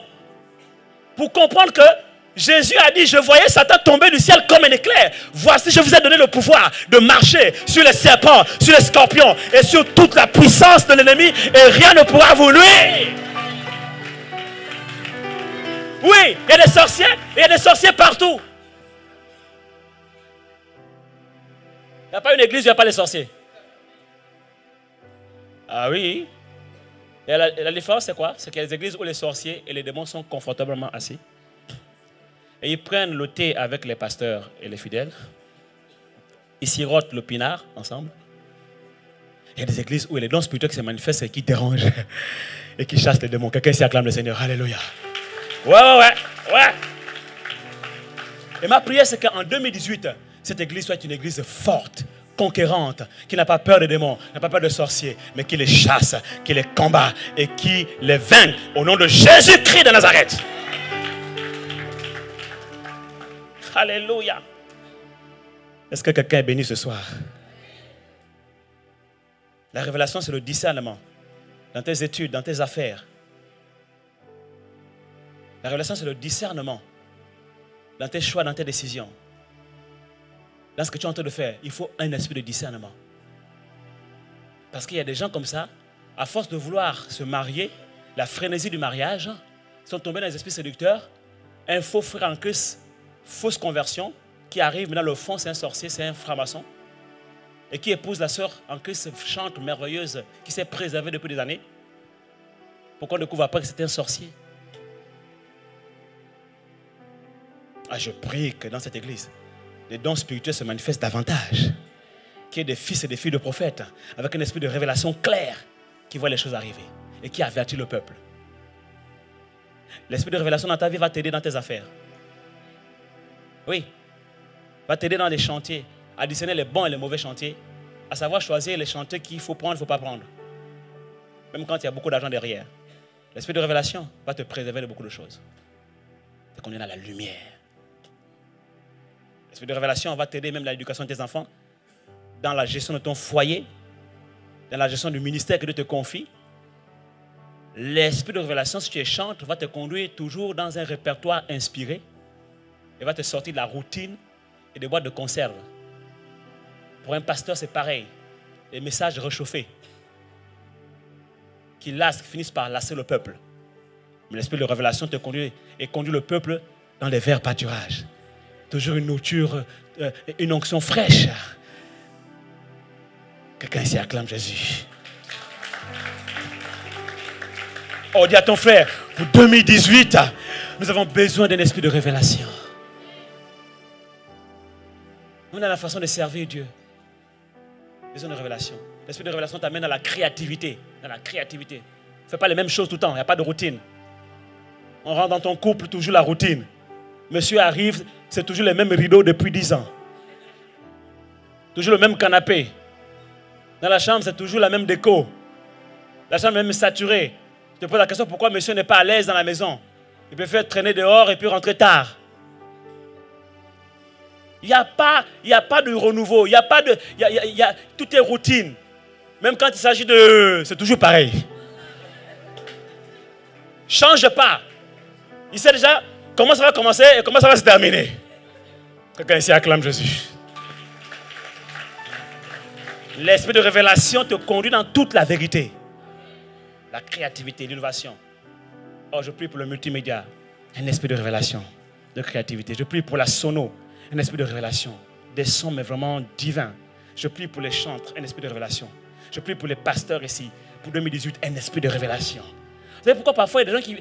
Je vais vous dire. Vous savez pourquoi parfois il y a des gens qui ne viennent pas tout le temps aux réunions, ils préfèrent venir le dimanche? Parce que s'ils viennent, c'est toujours pareil. C'est la même chose. La réunion du mardi, c'est pareil que dimanche. Vendredi, c'est pareil que dimanche. Les églises des maisons, c'est pareil que dimanche. Ah, il y a la routine. À un moment donné, bon, je préfère attendre dimanche parce que c'est pareil. Mais s'il y a la révélation, il y a du renouveau, il y a du changement, il y a de la créativité. En Christ, c'est la vie, le mouvement et l'être. Donc, ça vit, ça bouge. Les gens ont toujours envie de venir parce qu'à chaque fois qu'ils viennent, ils découvrent quelque chose de nouveau. Il y a toujours... quelqu'un ici, alléluia. Hein? Alléluia. Ils savent que quand le pasteur tel va prêcher, il y aura toujours une nouvelle révélation. Même si c'est la même chose que j'ai entendu depuis des années, sa façon de dire les choses, sa façon d'expliquer, sa façon d'approcher les choses. Il y a toujours de nouvelles choses, nouvelles dimensions. Les gens, ils sont motivés, ils ont envie de venir. Tu leur donnes le goût de la présence de Dieu, le goût de la parole de Dieu. Il faut donner goût aux gens. Vous voulez que les gens viennent à vos réunions? Là, je parle au leader. Donnez goût aux gens. La jeunesse, donnez goût aux jeunes. Les jeunes sont fatigués de la routine. Dans le monde, c'est la routine. Quand ils viennent à l'église, ils veulent autre chose. Il faut l'innovation. On n'a pas besoin de leur copier le monde pour amener à l'église, mais on a l'esprit d'intelligence pour créer des choses qui vont faire que les jeunes quittent le monde et viennent à l'église et se sentent bien à l'église et trouvent que ce qu'il y a dans le monde, c'est nul. Oui, acclame Jésus, acclame Jésus, acclame Jésus. Oh, alléluia. Alléluia. Ça fait 1 heure que je prêche, je vais bientôt arrêter.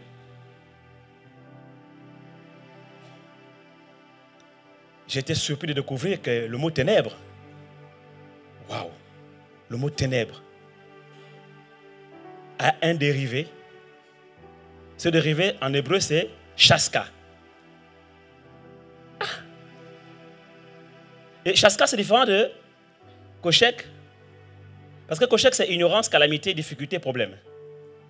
Mais chaska, tenez-vous bien. Ténèbres, chaska, en hébreu signifie un être de couleur sombre. Un être de couleur sombre. Je répète, ténèbres en hébreu signifie aussi un être de couleur sombre. Est-ce que ça vous fait penser à quelqu'un? Bon, pas moi, hein? Quelqu'un ici acclame Jésus, alléluia! Est-ce que ça vous fait penser à quelqu'un? Un être de couleur sombre. Ça vous fait penser à qui? Allez-y. Là où l'Esprit de Dieu a la liberté, soyez dans la liberté. Exprimez-vous. Un être, ténèbres, un être de couleur sombre. Ça vous fait penser à qui? Plus fort? Voilà. Le prince des ténèbres. Donc les ténèbres dont il s'agit ici, ce n'est pas seulement l'ignorance, ce n'est pas seulement les problèmes et calamités, mais au-delà de cette notion, il y a la dimension d'un être de couleur sombre. Le diable. C'est-à-dire que le diable, c'est les ténèbres en personne. Donc on déclare que au commencement, les ténèbres recouvraient la terre. Dieu est en train de dire que le diable régnait sur la terre. Et effectivement, vous allez découvrir qu'avant la création de l'homme, le diable avait déjà été éjecté du ciel, a été précipité sur la terre. Mais j'ai été merveilleusement surpris de découvrir également que quand la Bible déclare que et la lumière fut, le mot lumière signifie aussi Jésus. Pourquoi? Parce que lui-même le dit. Il dit, je suis la lumière du monde. Acclame Jésus, alléluia. Je suis la lumière du monde. Alléluia. Donc quand le diable recouvre ta vie de ténèbres et qu'il règne dans ta vie, il y a Jésus qui vient chasser les ténèbres. Acclame Jésus, acclame Jésus. Et tu as besoin de ce Jésus. Tu as besoin de ce Jésus. Parce que Jésus, il dit, je suis venu pour détruire les œuvres des ténèbres. Il dit, je suis la lumière du monde. Waouh! Ne t'inquiète pas. Quels que soient les problèmes, les difficultés, il y a Jésus.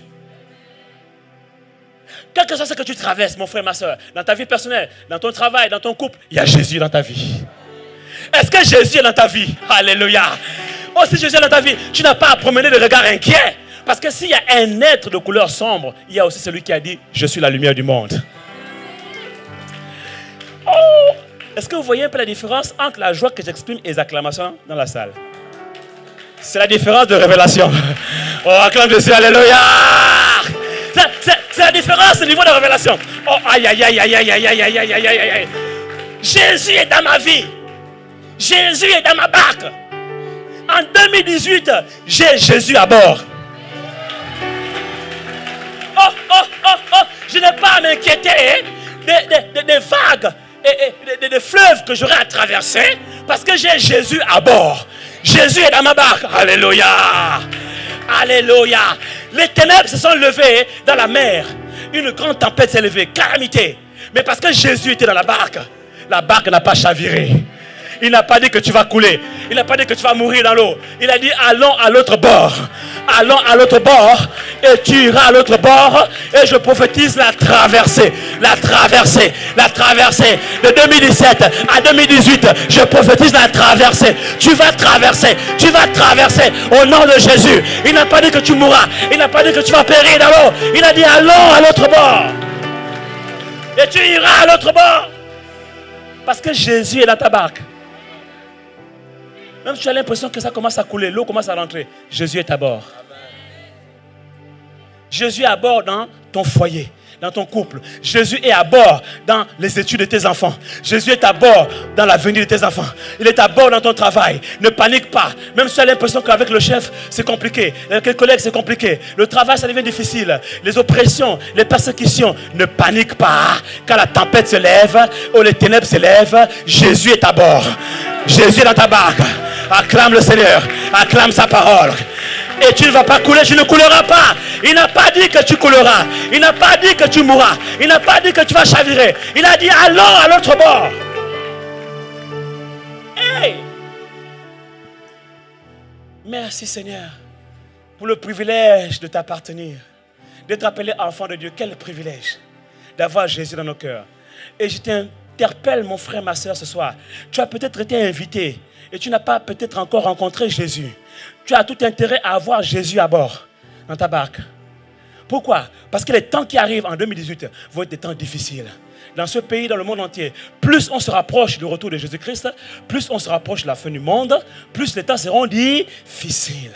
Dans les derniers jours, il y aura des temps difficiles. Tu as besoin de Jésus à bord de ton navire. Tu as besoin de Jésus à bord de ta vie. C'est lui la boussole. C'est lui qui va être la sécurité. La sécurité, ce n'est pas la sécurité sociale. Ce n'est pas le plan assurance vie. La sécurité, c'est Jésus. Oh, acclame Jésus, alléluia. La sécurité, c'est Jésus. Et je parle sur la vie de quelqu'un. La sécurité de ton couple, c'est Jésus. La sécurité de ton emploi, c'est Jésus. La sécurité de tes entreprises, c'est Jésus. La sécurité de tes finances, c'est Jésus. La sécurité de l'avenir de tes enfants, c'est Jésus. La sécurité pour tes projets, c'est Jésus. La sécurité dans ta famille, dans la vie de tes parents, c'est Jésus. C'est pourquoi il a dit, invoque-moi et je te répondrai. Et il a dit, quiconque invoquera le nom du Seigneur Jésus sera sauvé. Qu'est-ce que tu vis? Quelles sont les ténèbres qui sont en train de secouer ton navire? Quelles sont les tempêtes qui sont en train de secouer ton navire? Invoque le Seigneur Jésus et tu seras sauvé.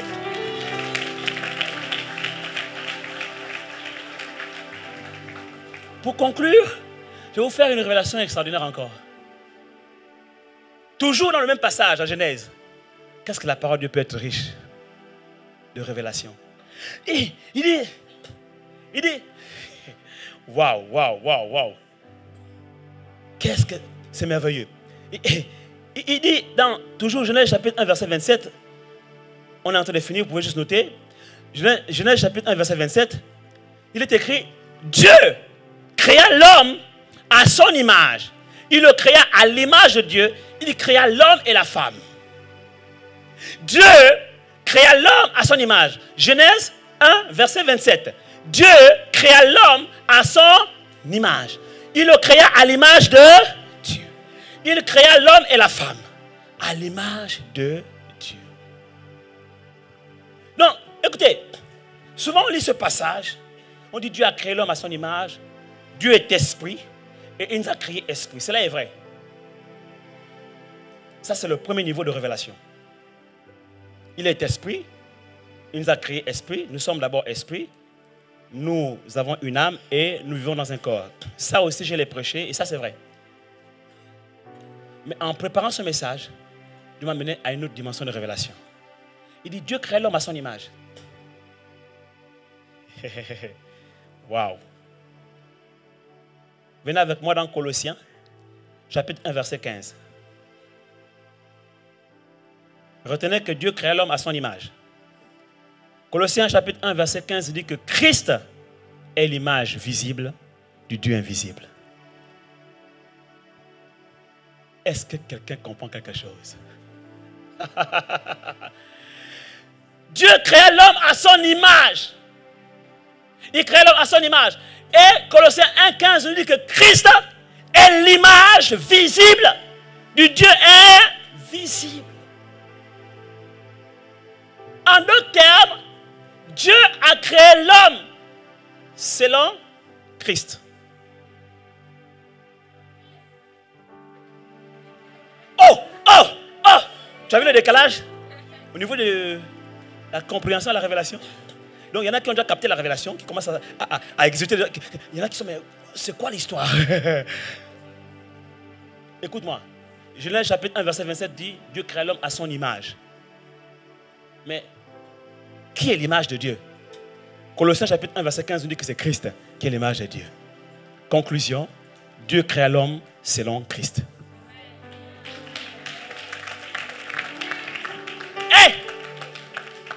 Ça veut dire que tu as été créé à l'image de Christ. En d'autres termes, tu es un Christ.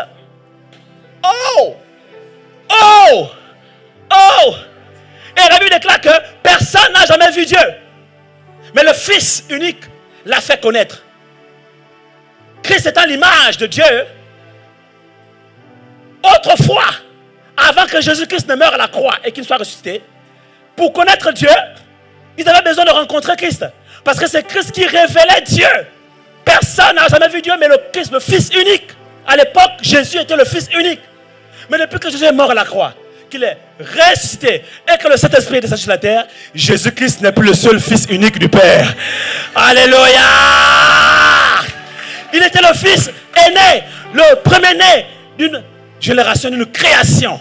Maintenant, Dieu a d'autres fils. Toi, tu es le Fils de Dieu.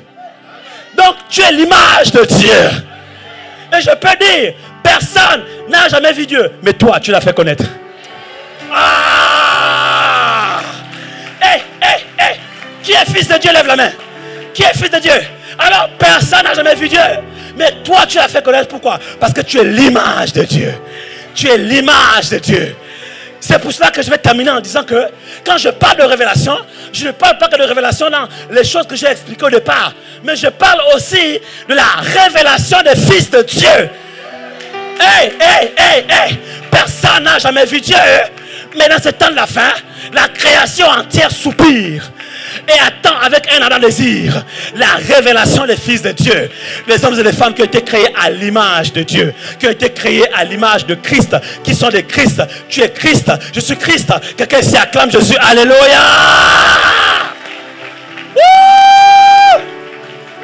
2018, c'est l'année de la révélation des fils de Dieu.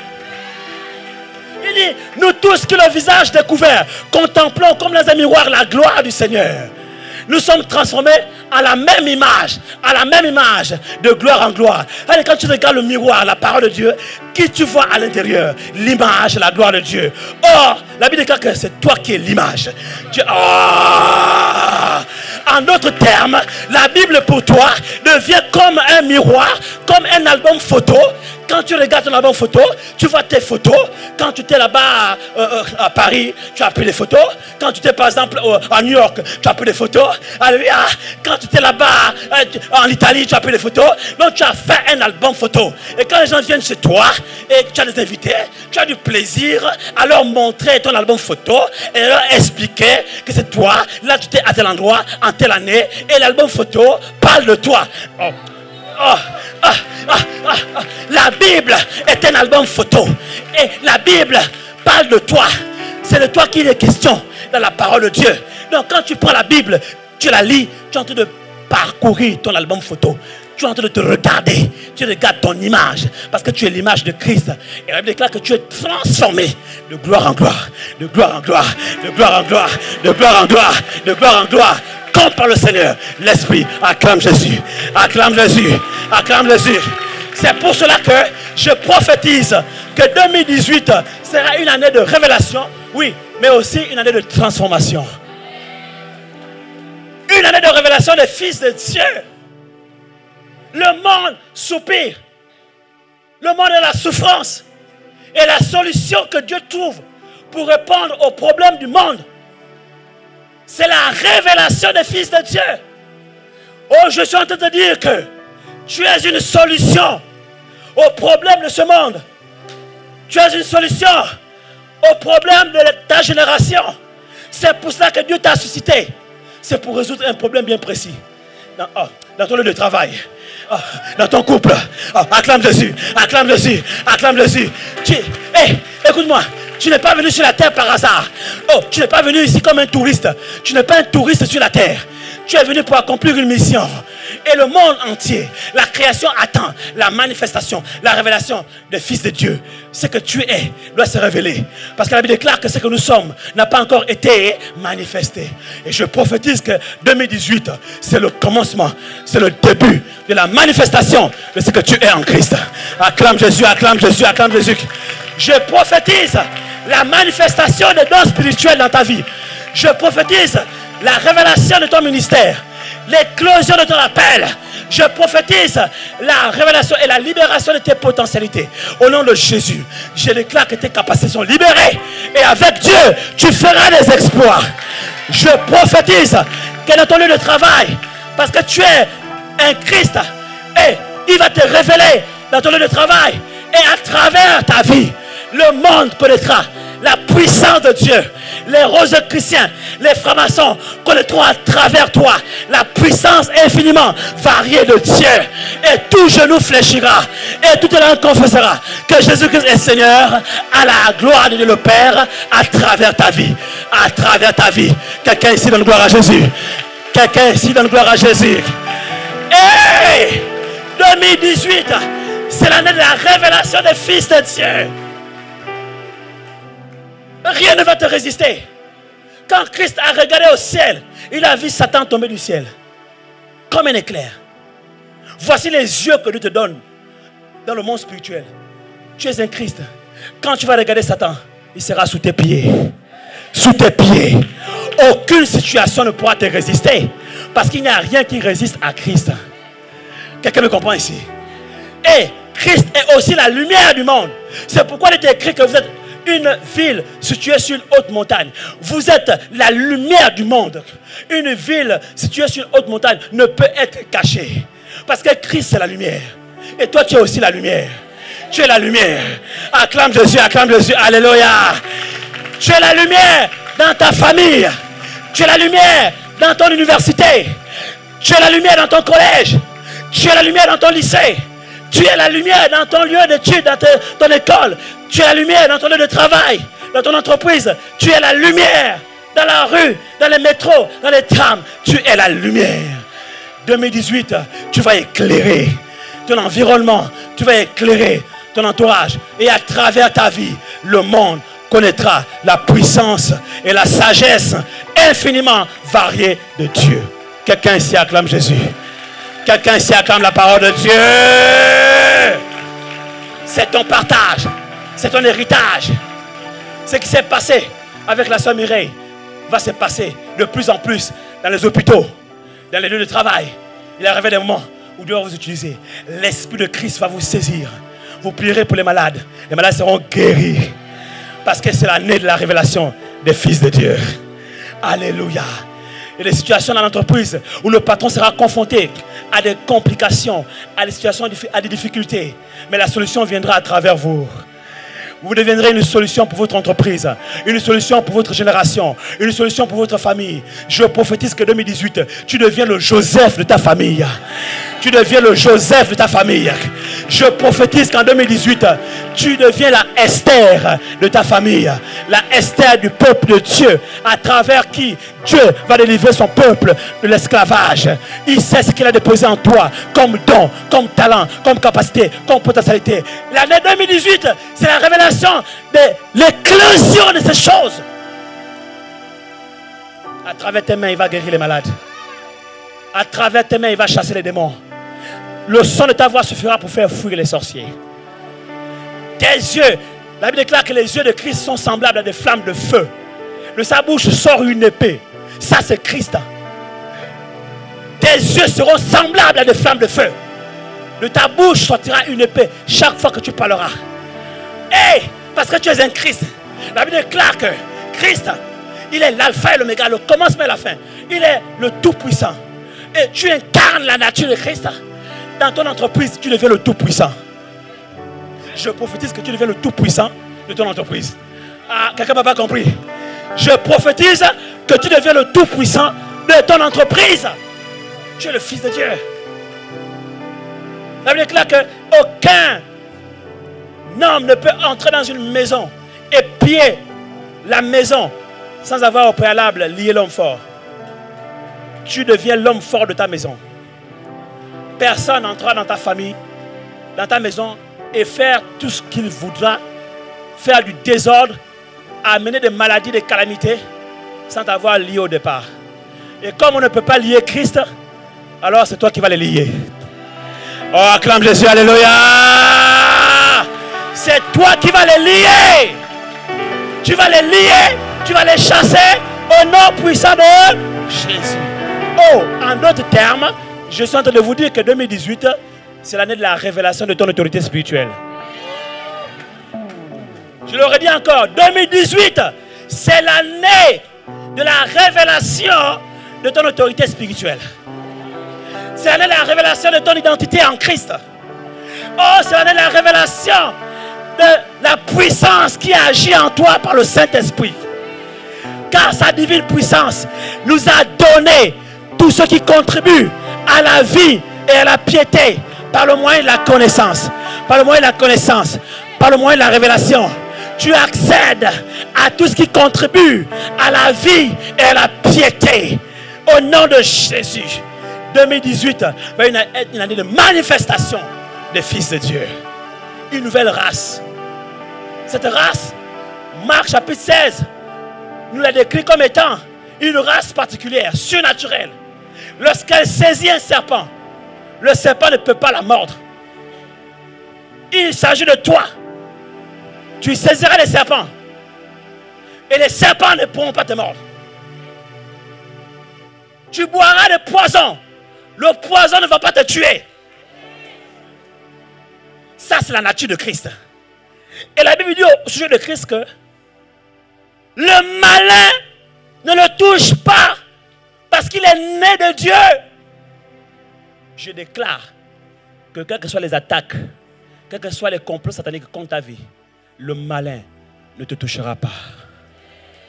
Parce que tu es un Christ, tu es un fils de Dieu. Tu n'as rien à craindre. Tu peux marcher avec assurance en 2018. Marcher avec autorité, avec assurance, avec tranquillité, avec espérance. Parce que tu es né de Dieu. Tu as été créé à l'image de Dieu, c'est-à-dire en tant que Christ. Parce que Christ est l'image de Dieu. Et le Christ, le malin ne le touche pas. Toute âme de guerre forgée par les sorciers contre toi sera rendue nulle et sans effet au nom de Jésus. Tout complot satanique contre ta vie dans ton lieu de travail est anéanti. Ah, j'ai envie de terminer. C'est tellement fort. La Bible déclare qu'au commencement était la parole. Et la parole était avec Dieu et la parole était Dieu. Christ est la parole. Christ est la lumière. Christ est la parole. C'est pourquoi il est écrit à ton sujet que tu es une lettre de Christ. Écrite pour ce monde. Aïe, aïe, aïe, aïe, aïe, aïe, aïe, aïe, aïe, aïe, aïe, aïe, aïe, aïe. C'est-à-dire que les gens qui n'ont jamais lu la Bible la liront à travers ta vie. Parce que tu es la parole. Une lettre vivante. Écrite pour ce monde. Donnant la vie à ceux qui ont besoin de vie. Oh! Hey! 2018, une année de dimension, de révélation extraordinaire. La révélation de Dieu, la révélation de la parole de Dieu, de la connaissance de Christ, mais aussi la révélation des fils de Dieu.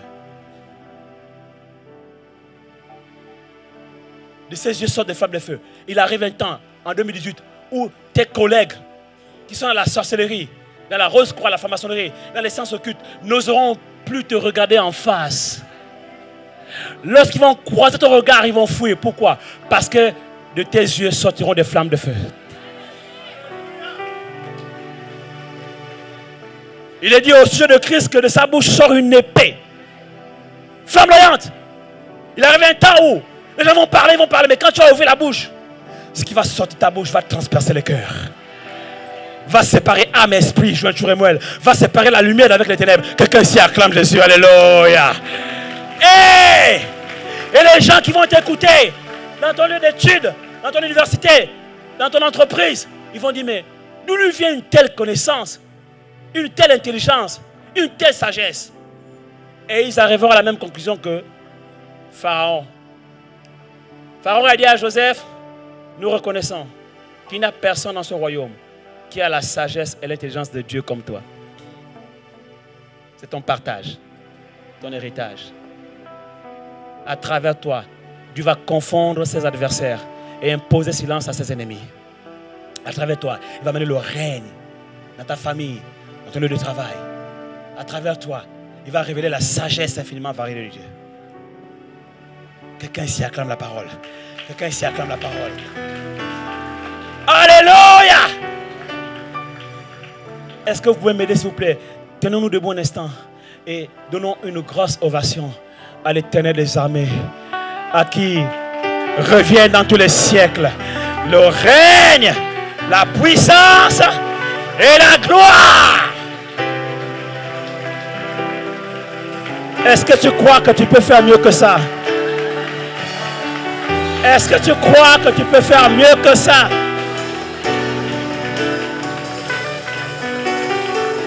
Wow! Wow!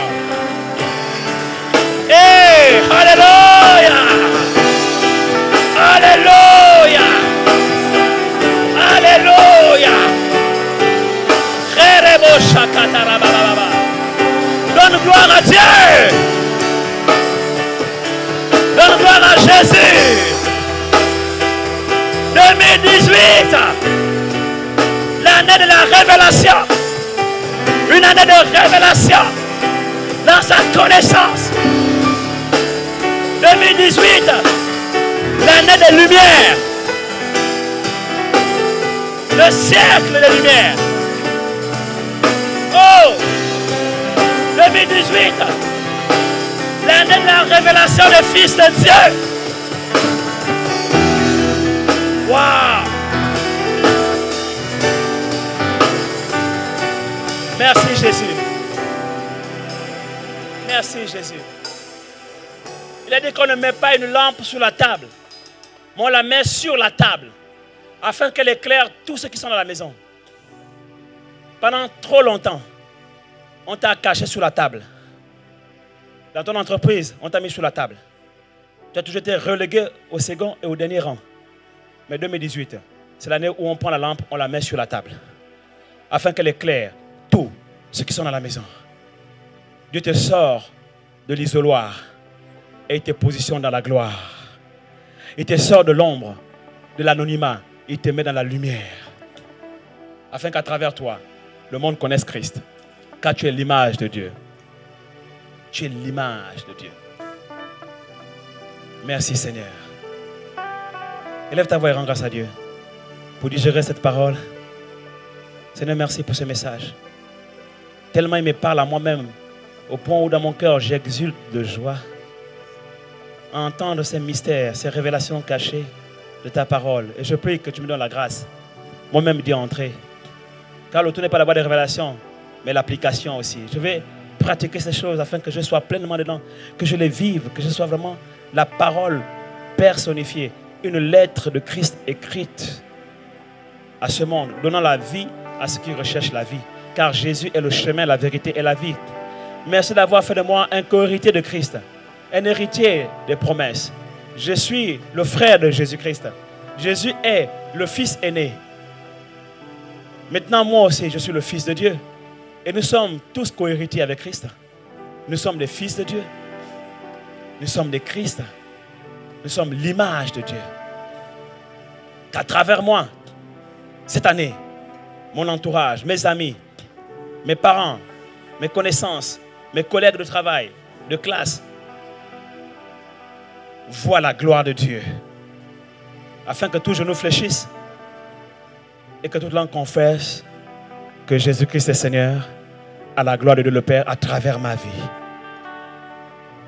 Je prie que toutes les femmes qui ne sont pas avec des maris chrétiens, qui sont en couple ou qui sont mariés à des non-chrétiens, je prie Seigneur, qu'elles deviennent réellement des lumières, qu'elles deviennent vraiment l'image de Christ, afin que leurs maris non-croyants puissent donner leur cœur à Jésus à travers eux, à travers elles, parce qu'ils verront à travers elles l'image de Dieu.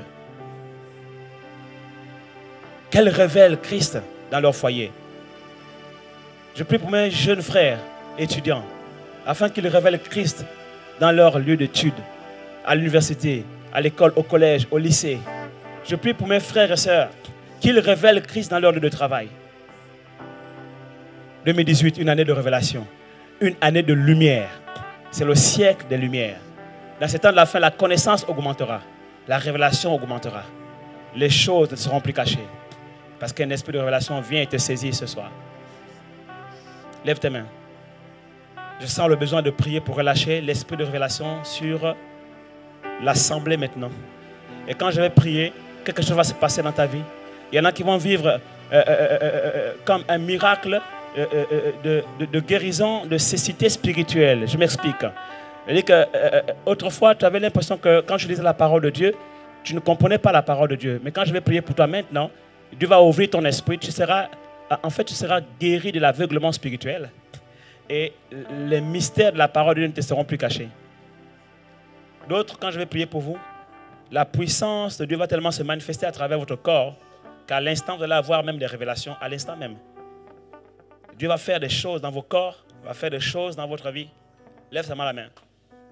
Je ressens le besoin de prier pour toute l'assemblée, simplement pour relâcher l'onction et la grâce, afin que ce message prenne corps dans vos vies.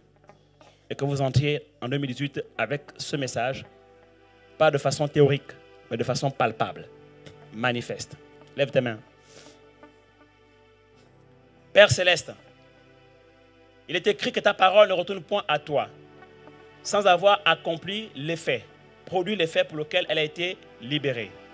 Il est dit que ta parole ne retourne point à toi au ciel, sans avoir accompli la mission pour laquelle elle a été relâchée. C'est pour cela que ta parole, quand elle est prêchée, tu es toujours derrière ta parole pour l'accomplir. Je prie maintenant pour toutes les mains les uns ici, afin que tu ouvres leurs yeux spirituels, leur entendement spirituel. Que 2018 soit une année de révélation pour eux. Révélation de ta parole, révélation de ta personne, révélation de la connaissance des mystères cachés de Dieu, de Christ en Jésus. Je déclare maintenant, Seigneur Dieu, que tout esprit de cécité spirituelle est lié et chassé de leur vie au nom de Jésus. Je déclare la guérison dans leur intelligence, dans leur mentalité, dans leur système de réflexion, dans leur structure de compréhension. J'appelle l'esprit de révélation maintenant, au nom de Jésus. Il y en a parmi eux qui m'ont écouté, qui disent, mais waouh, quel niveau de révélation. C'est rien comparé à ce qu'ils vont faire. Je déclare qu'ils vont avoir même plus de révélations que moi. C'est rien. La nouvelle génération que tu suis maintenant pour 2018, c'est un niveau de révélation extraordinaire qui va étonner l'entendement de tout le monde et qui va étonner l'entendement des gens de ce monde. Dans la médecine, Seigneur, que tous ceux qui sont médecins, tu fasses de des lumières parce que tu leur donnes l'onction nécessaire pour opérer au-delà de la science. Au nom de Jésus. Ceux qui sont dans l'informatique, tu leur donnes un niveau de révélation au-dessus de leurs connaissances livresques et scolaires. Au nom de Jésus. Pareil, ceux qui sont dans le bâtiment, qui sont dans l'avocature, dans la magistrature, dans la diplomatie, dans la politique, dans l'économie, dans la finance, dans les banques, qui sont dans les affaires, peu importe le secteur d'activité, qui sont dans l'art, dans la musique, dans le chant, dans la technique, peu importe le secteur d'activité, dans le multimédia, dans la communication, dans le marketing, tu leur donnes un esprit de révélation qui les distingue. Car il est écrit que dans le temps de la fin, l'on saura faire la différence entre ceux qui servent Dieu et ceux qui ne le servent pas. Au nom de Jésus, 2018 va être une année de révélation des fils de Dieu. Tu les positionnes dans la société, dans les postes stratégiques, pour leur permettre d'amener la lumière dans ces milieux où nous, les pasteurs, on ne peut pas y arriver. Tu les rends compétents, tu les rends experts, tu les rends influents, tu les rends pointus, aiguisés dans leur domaine, afin que le monde entier, leurs chefs, leurs patrons, leurs professeurs, leurs enseignants, leurs clients, leurs partenaires économiques reconnaissent, comme Pharaon a fini par le reconnaître, qu'on ne connaît personne ici qui a la sagesse et l'intelligence de Dieu comme toi. Qu'à travers leur vie, la sainteté de ton nom soit reconnue. Que ton règne vienne dans la sphère de compétences et d'influence où tu les as positionnés. Que ta volonté soit accomplie sur la terre à travers leur vie, de sorte que tout genou fléchisse et toute langue confesse que Jésus est Seigneur, à la gloire de Dieu le Père. Que les œuvres des ténèbres soient renversées en tout lieu où fouleront les plans de leurs pieds. 2018 est un lieu de conquête, une année de conquête, où tout lieu où fouleront les plans de leurs pieds, tu leur donnes de les posséder, de les conquérir au nom de Jésus. Rien ne les résistera. Rien ne tiendra devant leur face. Tu rends dur leur front en face de leurs adversaires. Tu oindues leur tête et leur coupe déborde. Au nom de Jésus, tu exerces leurs mains au combat, leurs doigts à la bataille. Tu leur accordes la victoire sur tous leurs ennemis. Au nom de Jésus, tu leur donnes de triompher de leurs ennemis, de toutes les situations de calamité, de ténèbres qui règnent sur la terre. qui règnent là où ils sont. Parce que les ténèbres ne régneront pas toujours. La lumière de Dieu est claire maintenant. Elle éclate, elle jaillit à travers tes enfants. Je les bénis. Je les bénis. Posez vos mains sur vos têtes. Je les bénis. Je les bénis au nom de Jésus. Au nom de Jésus. Je ne peux pas toucher tout le monde. Et pendant que vous avez vos mains posées sur vos têtes, croyez seulement que Dieu est en train de vous toucher. Et recevez simplement votre bénédiction. Recevez la bénédiction, le toucher de Dieu pour l'année 2018. Mettez vos mains sur vos têtes. Je ne peux pas toucher tout le monde. Mais Dieu vous touche là où vous êtes. Je viens sceller ces déclarations prophétiques sur vos vies. Au nom de Jésus, recevez. Recevez. Recevez. C'est fait au nom de Jésus. Reçois. C'est fait. Sois guéri. Sois restauré. Sois délivré. C'est fait. Tu es béni. Tu es béni. C'est fait. C'est fait. Alléluia. Merci Seigneur. Merci Seigneur. Merci Jésus. Alléluia. Et si tu crois que c'est fait, tu vas maintenant élever ta voix avec tes mains levées pour rendre grâce à Dieu en confessant ce que tu crois qu'il a fait pour toi en perspective de 2018. Rentre dans une action de grâce par la foi. Seigneur, merci. Parce que tu fais de moi un homme de révélation. Tu fais de ma femme une femme de révélation. Tu fais de mes enfants des enfants de révélation. Merci pour l'intelligence et la sagesse en 2018. Merci Seigneur oh Dieu pour la manifestation de l'onction et l'effusion du Saint-Esprit en 2018. Merci Père éternel pour Seigneur oh Dieu tout ce qui a été déclaré ici sur l'estrade en faveur de ton peuple qui prend place également dans ma vie. Je suis l'image de Dieu. Je suis un Christ. Et je vais révéler Christ aux nations. Je vais révéler Dieu dans ma famille, partout où je passe. Tu m'utilises, Seigneur, pour sauver les âmes, pour être vraiment, Seigneur, oh Dieu, un instrument de guérison, un instrument de réconciliation, de restauration. Tu m'utilises pour être une solution pour les problèmes de ma génération, pour les problèmes de mon entreprise, pour les problèmes que mes patrons rencontrent. Tu m'utilises pour être une solution et une réponse aux questions que se posent les jeunes de mon âge dans nos écoles, nos lycées, nos collèges et nos universités. Merci Père éternel parce que cette année est mon année de révélation. J'étais longtemps caché. Tu me sors des ténèbres, tu me sors de l'anonymat, tu me places comme une lampe sur une table pour éclairer ceux qui sont dans la maison, pour éclairer ceux qui sont dans l'entreprise, pour éclairer ceux qui sont dans la famille, pour éclairer ceux qui sont dans mon lieu de travail, pour éclairer ceux qui sont en collaboration avec moi. Je deviens une lumière. Merci Père éternel parce que tu vas le faire. Et je ne crains pas les ennemis, je ne crains pas les sorciers, je ne crains pas le diable, je ne crains pas les hommes occultes parce qu'à travers moi, ils verront la lumière de Dieu, ils verront le feu sortir de mes yeux, ils verront des flammes de feu de mes yeux, ils verront la parole de Dieu qui va transpercer leur cœur comme une épée sortant de ma bouche. Je suis un Christ, je suis à l'image de Dieu et c'est l'année de la révélation des fils de Dieu et j'en fais partie. À toi la gloire. Ces paroles sont scellées. Merci pour la protection durant cette année et la sécurité. Merci pour la bénédiction à tous égards. La grâce qui va couler pour les transformations que je vais vivre, pour les nouvelles expériences que je vais faire avec toi, Saint-Esprit. Le niveau de révélation qui augmente, de connaissance de ta parole. Merci parce que cette année sera une année complètement différente. Différente parce que je vais opérer à un niveau de révélation plus grand. Parce que la solution dans ma vie est fonction. Les bénédictions sont fonction du niveau de révélation. Je ne peux pas faire des choses au-delà de la révélation que j'ai reçue. Alors je vais vivre des miracles, des choses surnaturelles en fonction du niveau de révélation que tu vas m'accorder.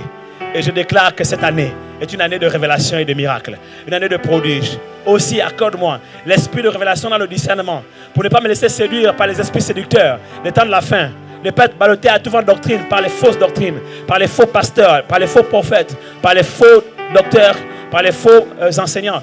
Seigneur, je veux être attaché à toi. Je veux être attaché à ta parole. Je veux être enraciné et fondé dans l'amour. Enraciné et fondé dans la foi. Être enraciné et fondé, solidement fondé. Seigneur, enseigne-moi les principes rudimentaires du disciple-là. Je veux être un bon disciple, un disciple accompli. Je veux être comme mon maître, un Christ véritable. Seigneur, merci, parce que cette année sera une année différente. Je vois Satan tomber du ciel comme un éclair. Et tu m'as donné le pouvoir de marcher sur les serpents, les scorpions et sur toute la puissance de l'ennemi. Et rien ne pourra me nuire. Je me lève le matin, je suis en joie. Oh, je dors le soir, je me couche en paix. Car toi seul, ô Éternel, tu m'accordes la sécurité dans ma demeure. Oh Seigneur, quand je suis malade, tu me guéris. Quand mon corps est touché, tu me restaures. Seigneur, je vis la nature divine. 2018, c'est l'année où tu me rends davantage participant de ta nature divine. Oh, merci Père éternel, parce que tu m'as donné ce soir tout ce qui contribue à la vie et à la piété pour 2018, afin qu'à travers la connaissance, la révélation, j'ajoute à ma foi tous les ingrédients qui manquaient pour que 2018 soit une année de victoire pour moi. Car il est écrit que la victoire qui triomphe du monde, c'est notre foi. Merci Père éternel, à toi la gloire, que l'amour de Dieu le Père, la grâce de Jésus-Christ notre Seigneur et la communion du Saint-Esprit sont avec nous et nous accompagnent tout au long de l'année 2018. Dans le nom de Jésus, nous avons tous ainsi prié. Amen. Woo!